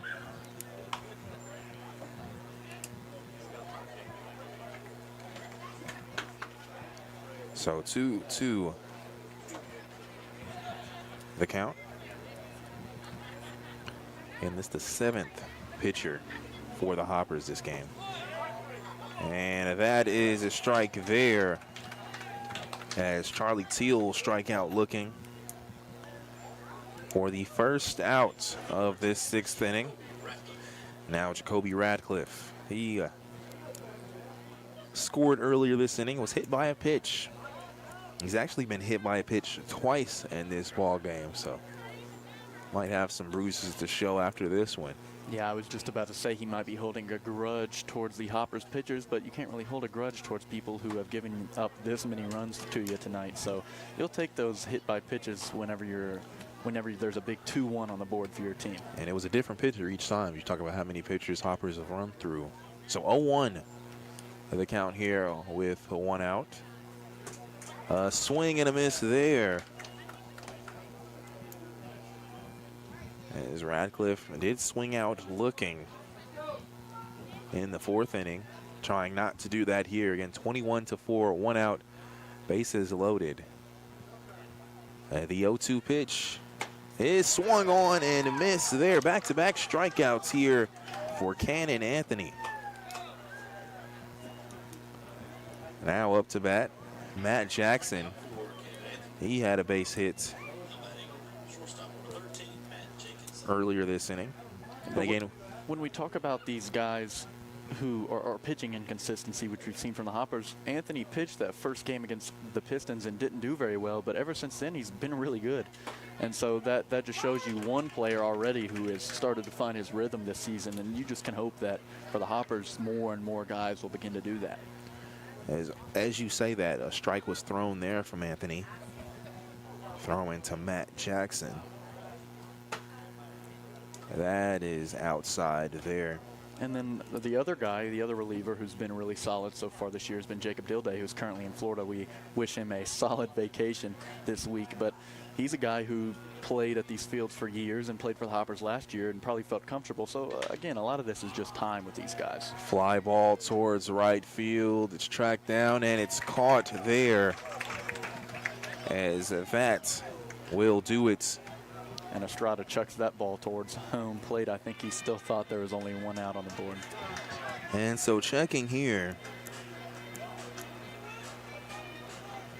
I'm counting, it looks like 4 hits in that inning. No errors, 3 left on base, and 8 runs scored in that 6th inning. Checking the manpower of Hopkinsville scoreboard. Pistons still lead the Hoppers 21-4. We'll be right back for more, brought to you by Chick-fil-A.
WHOP.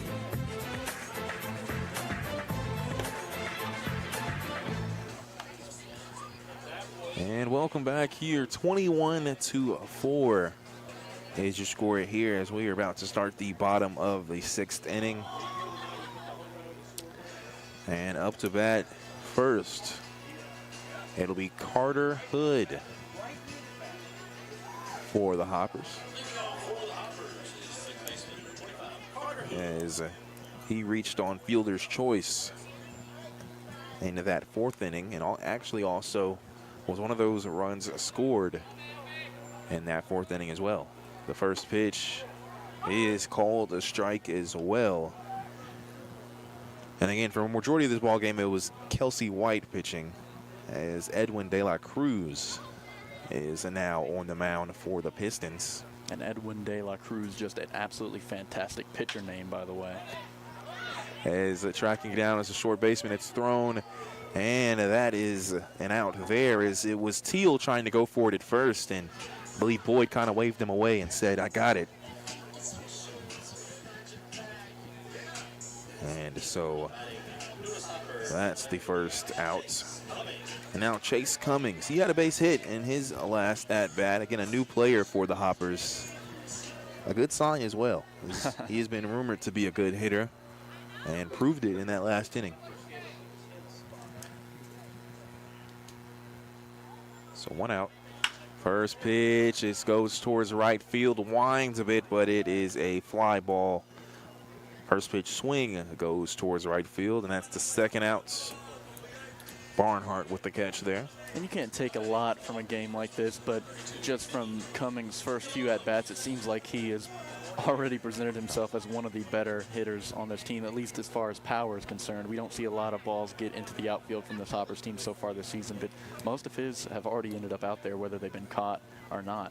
He's made contact in all 3 of his at-bats, as that's a low pitch there to Manuel Villalobos. He had a base hit as well in that 4th inning. So 1-0 the count here. Again, 21-4 the score. Outside pitch there, just outside for a 2-0 count.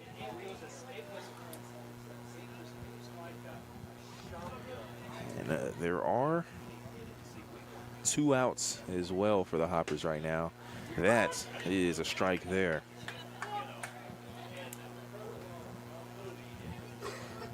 So 2-1.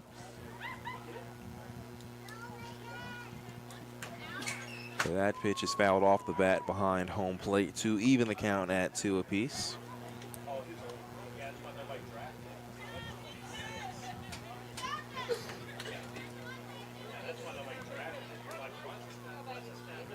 Again, Villalobos at the plate here with 2 outs. The 2-2 pitch is outside there, which makes the count full. Was close, but just a little too bit low and outside.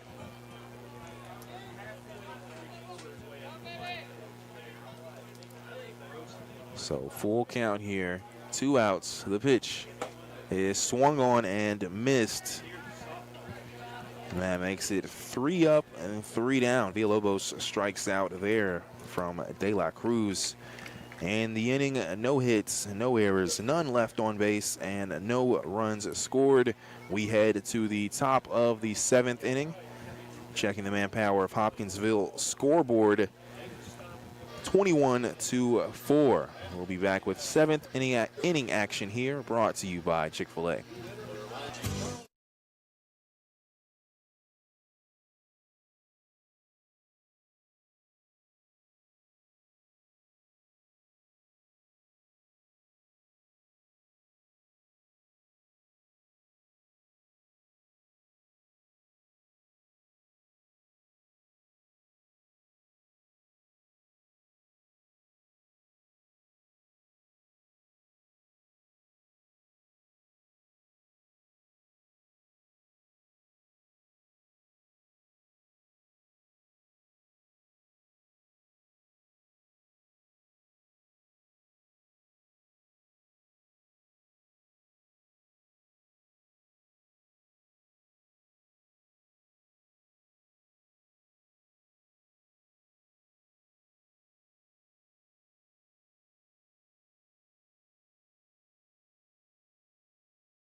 News Radio WHOP.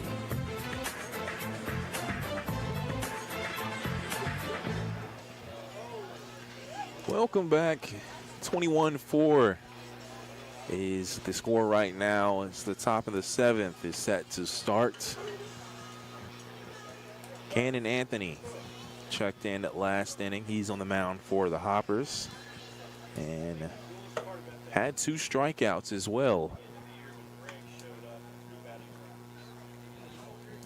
And so now up to bat, it'll be Ryan Sadie.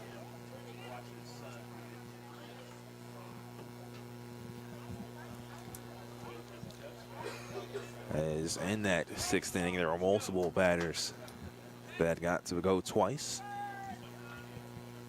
And so Sadie here. As that first pitch is called a strike.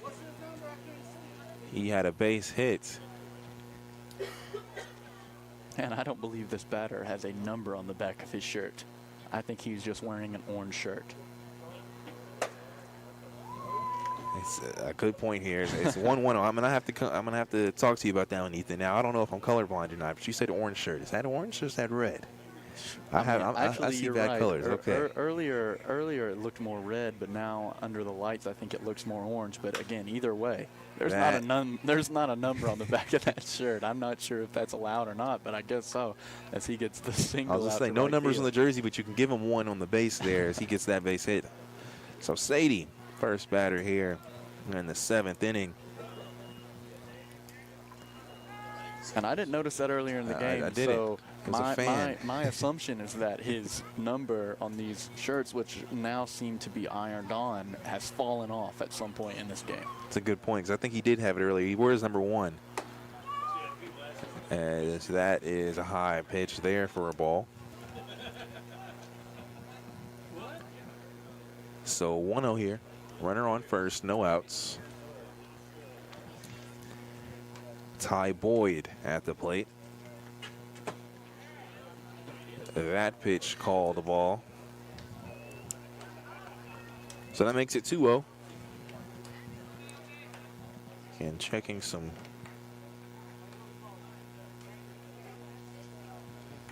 scores here.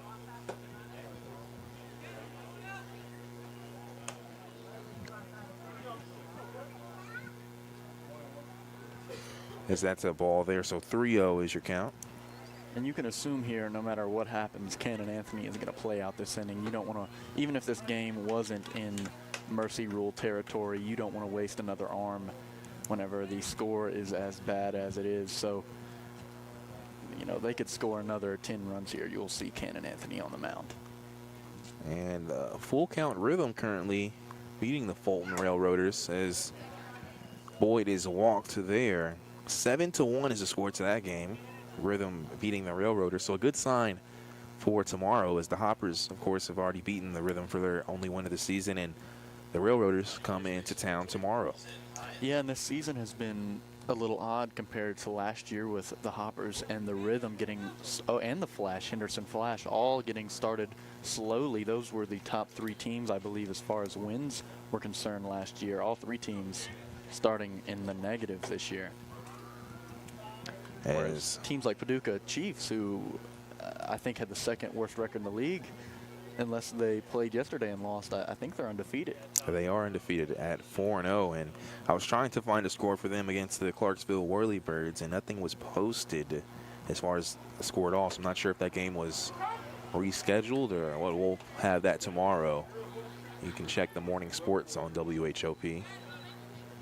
Strike caught there, that makes it a 1-1 count. Again, Zen Hyatt is at the plate. He had that ground rule double in the 6th inning. Yeah, and I don't mean to spread conspiracy theories, but that ball, or that pitch, definitely looked like a ball to me. I'm wondering if these umpires want to get out of here a little early tonight, too. Might be. Might be 1-2 the count here, and I kind of noticed that, too. This couple of these pitches look like if it's close, it's getting called a strike here, as we are nearing a possible mercy rule here. 21-4. Your score here in the top of the 7th. The pitch from Anthony is super tight and inside. That makes it 2-2.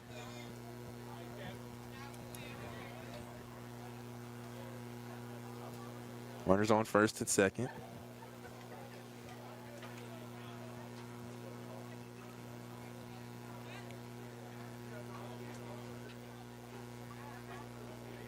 Two-two pitch is outside, and advancing to second and third, jogging, will be Sadie and Boyd.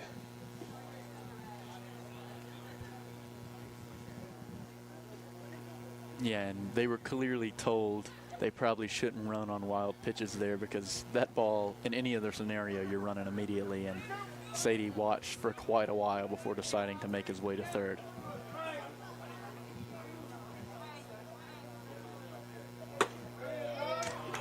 Strikeout there, Man. Swinging from Cannon Anthony to pick up the first out of the top of the 7th here. Even though there's runners on third and second, that one out is a breath of fresh air after after a slow start to the inning from Anthony. His 3rd strikeout as well in this game. That ball is fouled left behind towards the field behind Christian County Field, or in front of, I guess you could say. 0-1 the count. Here, Tom Barnhart at the plate. That's an inside pitch. A 1-1 the count. Again, runners on second and third.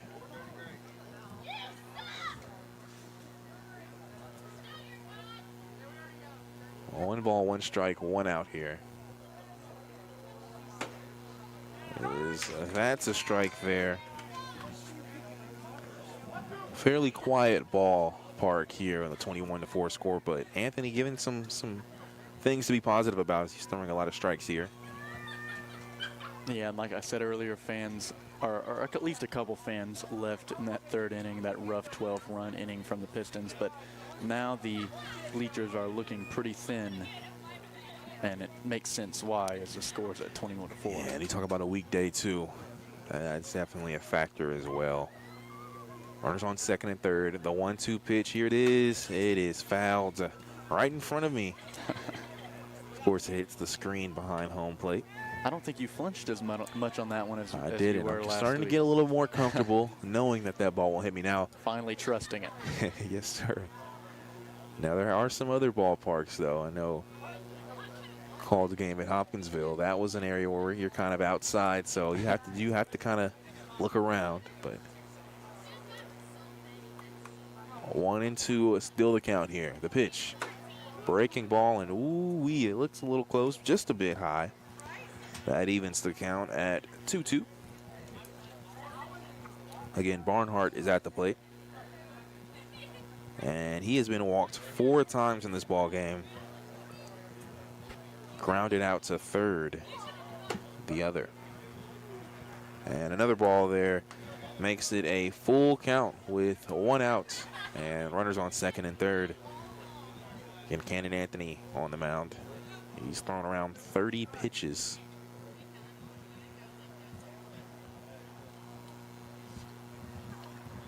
One out, runners on second and third. The 3-2 pitch is just a tad bit high again. So that loads up the bases here as Barnhart advances to first.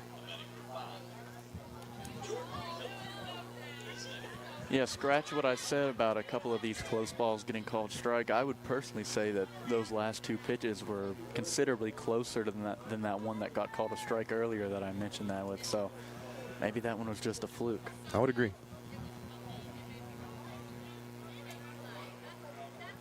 Looks like we have someone stretching in the bullpen for the Hoppers, just in case, it looks like. Yeah, I mean, you don't want to. Cannon Anthony's been a pitcher who has pitched well for the Hoppers and has pitched in most of the games, actually. So, you know, if this gets too out of hand, you don't want to make him throw too many pitches tonight. Swing and a miss there.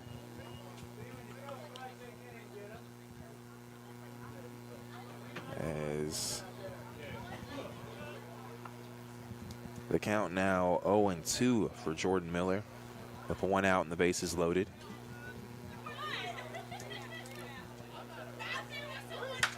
That is a base hit there as it just gets past third base, and it's barely fair as 2 runs will come in and score after that base hit from Jordan Miller. Yeah, and that ball landed on the line, I want to say right behind third base. I think Gavin Baxter and Stephen Bell both thought that was going foul.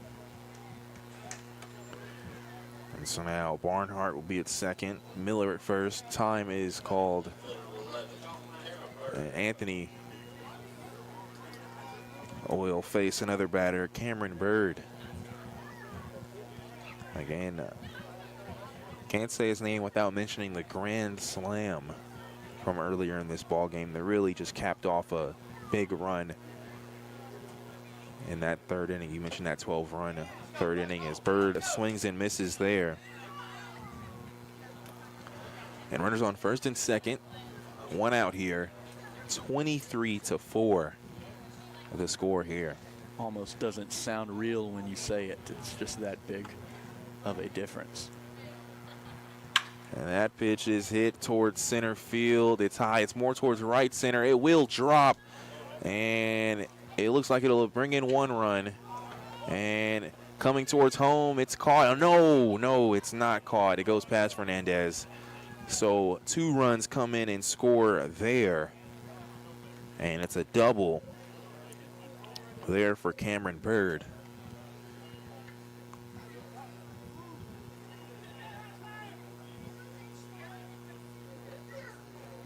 And there is. Yeah, they're going to probably take Cannon Anthony out here just to save his arm. I mean, he's thrown a ton of pitches for just 2 innings and get someone on the mound who they think can probably get them out of this inning, save an arm, and send it to the bottom of the 7th where, you know, more likely than not, they're not going to overcome that mercy rule. So, you know, just get someone out here who can give you 2 outs maybe. But no, I think they're leaving Cannon Anthony on right now. He's probably just telling them that, you know, just get these 2 outs and that'll probably be your 9. I agree. It's 25-4 now the score here. And you mentioned it too. And you talk about these mercy rule games. They last just as long as a regular 9-inning game would. There's some long innings. Yep, for a totally different reason, obviously. You know, you're taking away two full innings, but that third inning and that seventh inning, or sixth inning, just very, very long innings. So now Charlie Teal is at the plate, runner on second. Teal will hit this towards right center field. That'll drop for another base hit.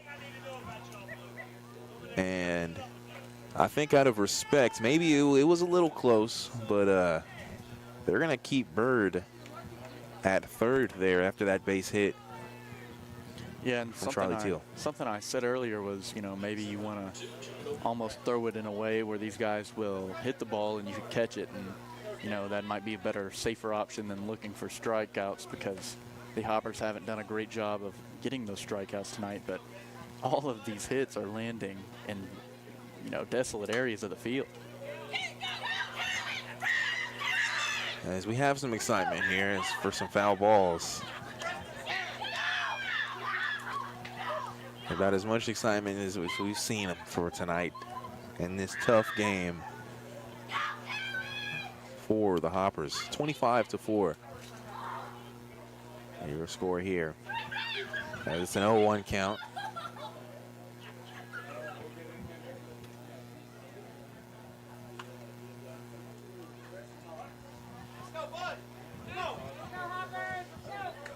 And against Jacoby Radcliffe at the plate. That's a swing and a miss there. That makes it an 0-2 count here.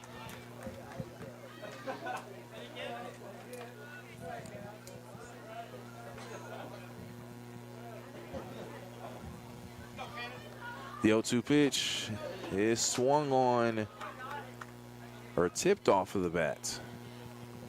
Small tip there. Yeah, and it lands in Fernandez's glove and then rolls out. Tough one there. Would have been the second out of the inning.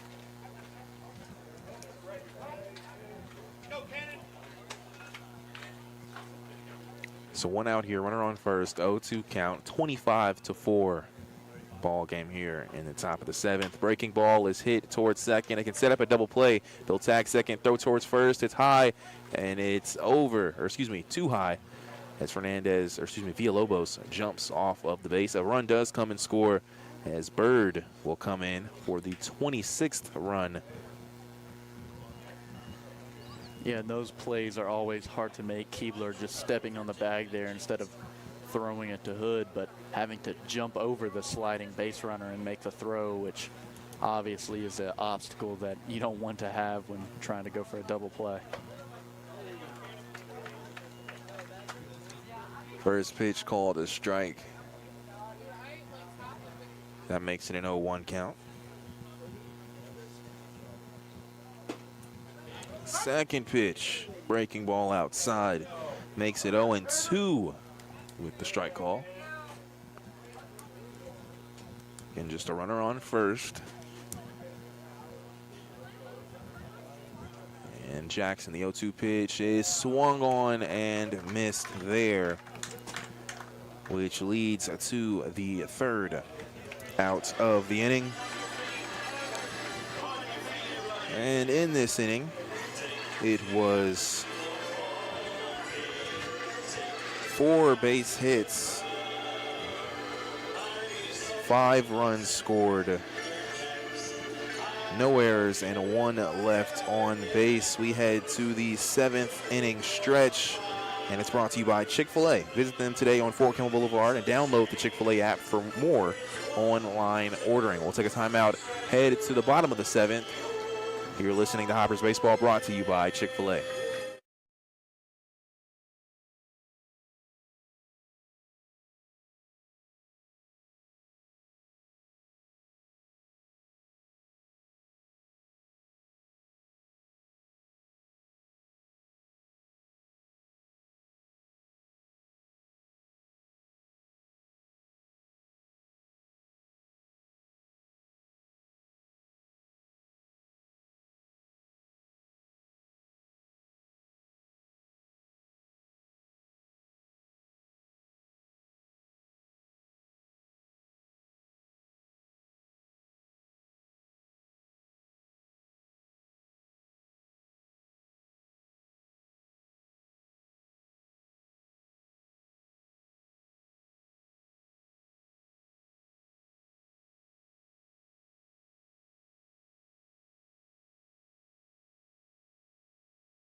Radio, WHOP.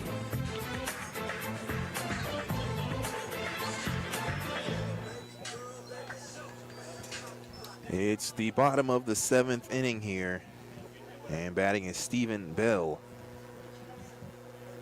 as he had a base hit in that 4th inning. As Bell, the left-handed batter.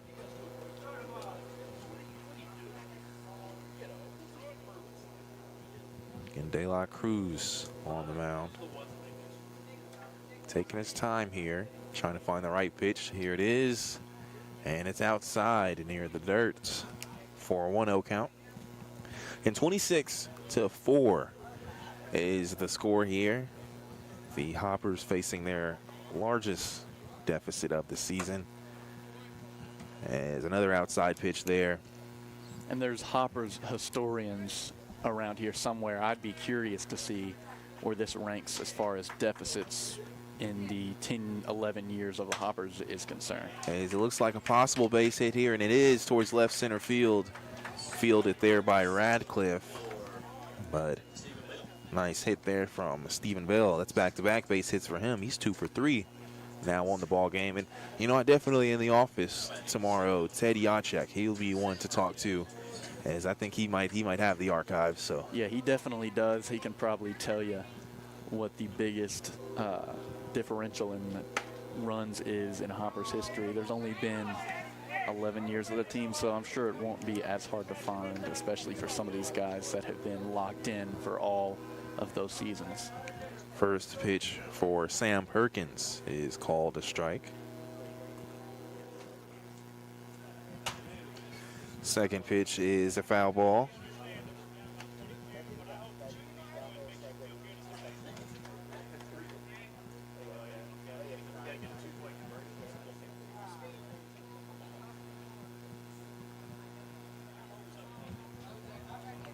Oh, 2 the count now after a strike and a foul. That's a ball there, though. So 1-2 your count.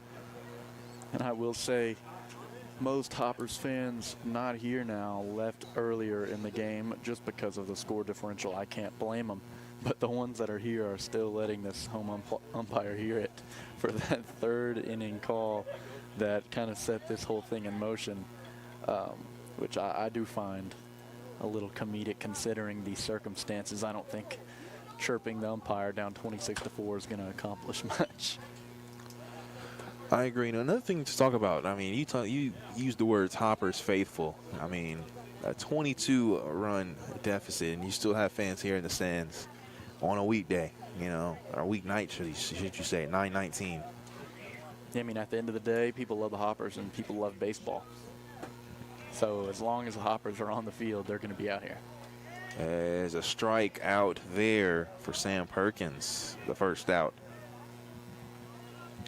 As next up to bat, we have a substitution as Kai Muto. Or Kaito Muto is a switch hitter. I think unless something changed yesterday, I've seen him every time bat left-handed, as that ball will be called foul. Ump took his time on that one, as Muto already reached first base. I was about to say he took enough time for Kaito to be well past first base. Obviously, breaking out to a full sprint in the middle of your at-bat probably isn't the best feeling in the world when you have to step back in the box and swing again. And so an 0-1 count now. 1 out here, runner on first.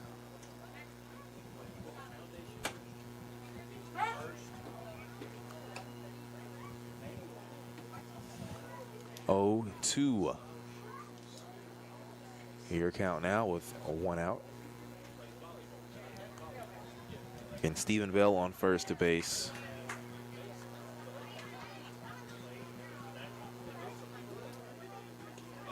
And the ball gets past the catcher, so jogging to second will be Stephen Bell.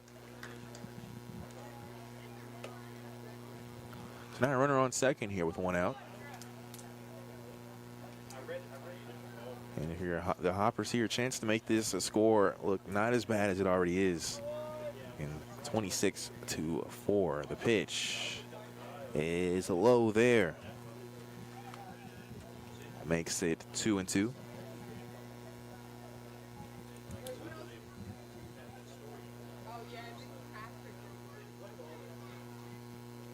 The 2-2 pitch outside there near the middle makes the count full.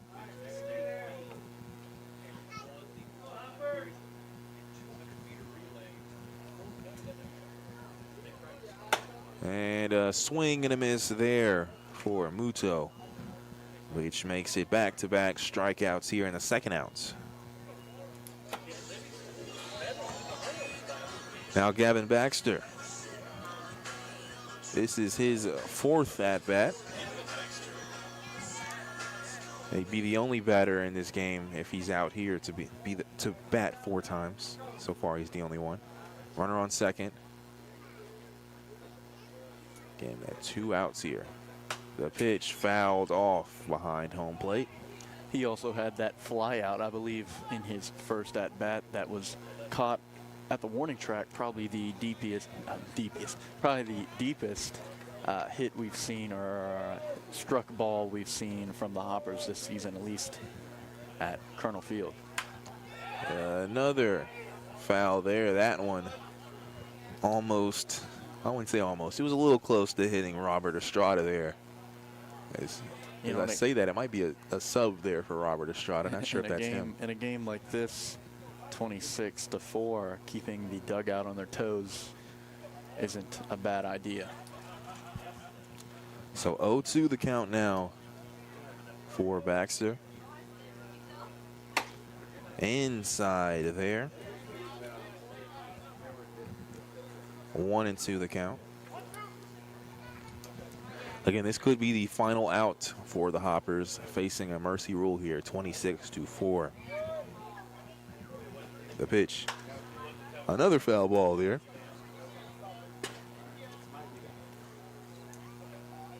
Looks like Gavin Baxter does not want to be the final out in this game, considering the score. I don't think it matters all that much who the final out is, but I guess from a personal perspective, you never want to be the final out. No, not at all. 1-2. Your count here. We're getting a runner on second. That's Bell.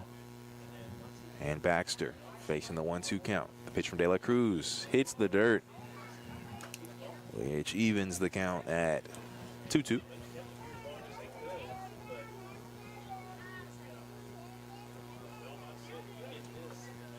Getting a runner on second. The 2-2 pitch is grounded and fielded there by De La Cruz, and that's a way to end the ball game there. Fast ground ball as De La Cruz throws to first to end the 7th inning. After that inning, it was 1 hit, no errors, and 1 left on base with no runs scored. Checking your Manpower of Hopkinsville scoreboard. Looking for a job, visit Manpower on Fort Campbell Boulevard in Hopkinsville today. Let them connect with you with a great position where you can start tomorrow. The final score here from Christian County Field, 26-4. Again, the Pistons defeat the Hoppers 26-4. This has been Hopper Baseball, brought to you by Chick-fil-A. We'll come back for our post-game show after this break. Whether you're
Your home for Hoptown Hoppers Baseball. News Radio 99.3 WHOP. And welcome back here. Wrapping things up, 26-4 is your final score as the Bowling Green Pistons come in town and take down your Hoptown Hoppers. An ugly ball game, Ethan. I mean, you talk about it, and it just a tough game. I mean, it's one of those games you want to shrug off, and of course you look at it, the Hoppers will have more games this week, about 4 more games to be exact, and 3 of them will be played at home. So you have an opportunity to kind of shrug this one off, but just tell me your overall thoughts after this one. Yeah, I mean, at the end of the day, this is one of those games that you're going to try your best to forget about. It's the same old story we've seen from the Hoppers so far this season, and it's just the lack of consistent pitching. And again, I've been saying it for a week, but that's just something that if this Hoppers team is going to compete this season, they're going to have to figure out over time, especially with as many pitchers as this team has this year in comparison to previous seasons. But yeah, I mean, this is one of those games where you just have to shake it off. If you come out tomorrow and you have the mindset you had tonight, you're going to lose. So that's probably what's being spoken about right now in the huddle. This is one of those games that nothing seemed to go right for the Hoppers on either side of the ball, and so you just have to shake it off. Your game summary brought to you by North Trust Insurance, serving Medicare customers with prescription drug plans, Medicare supplement plans, and Medicare Advantage. Visit them today at 305 North Drive or call 270-885-0811. And with a game like this, I feel we can kind of jump straight in and have a kind of a one-and-done segment here. When you talk about player of the game, a rough game for the Hoppers, but there was one player that showed some bright spots. And who would you call the player of the game? Yeah, in a game like this, it is difficult to give out a player of the game because, no one player really went above and beyond. But if there was one player we give it to tonight, I'll give it to Ethan Davis, who pitched in those middle innings whenever things were looking grim. And he came out and he did pretty well. He gave up a grand slam, but you can't really give that all the fault to him. The bases were loaded when he stepped on the mound, and he was probably the best pitcher the Hoppers saw tonight. And on a night where you really needed that pitching, the best pitcher probably deserves the player of the game. I agree. And Ethan Davis, your player of the game. It's brought to you by Skyline Animal Clinic and Oak Grove Animal Hospital, who supports all the area schools, athletes, and students. Skyline Animal Clinic has been your source of veterinary care for small animals since 1956. Call them today for all your pets' veterinary needs. And again, your player of the game is Ethan Davis.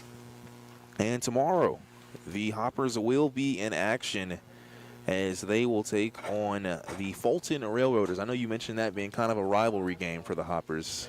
Yeah, that's definitely a rivalry game for the Hoppers. I wouldn't say that Hoptown has too many rivals per se in this league, but Fulton's probably one of them. They're another one of those teams that gets big crowds at their games, that get into the games always, that will bring fans to the games. And they're always a team that's competitive. So I would say of the teams in the league, Fulton is probably one of the Hoppers' bigger rivals.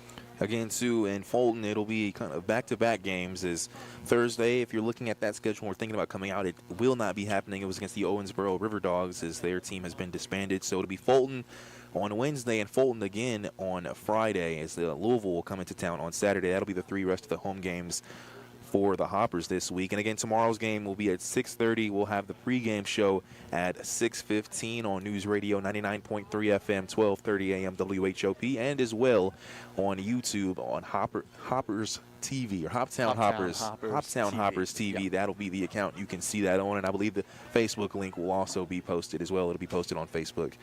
And so that's it. Again, the final score into this ball game, 26-4. The Bowling Green Pistons defeat the Hoptown Hoppers.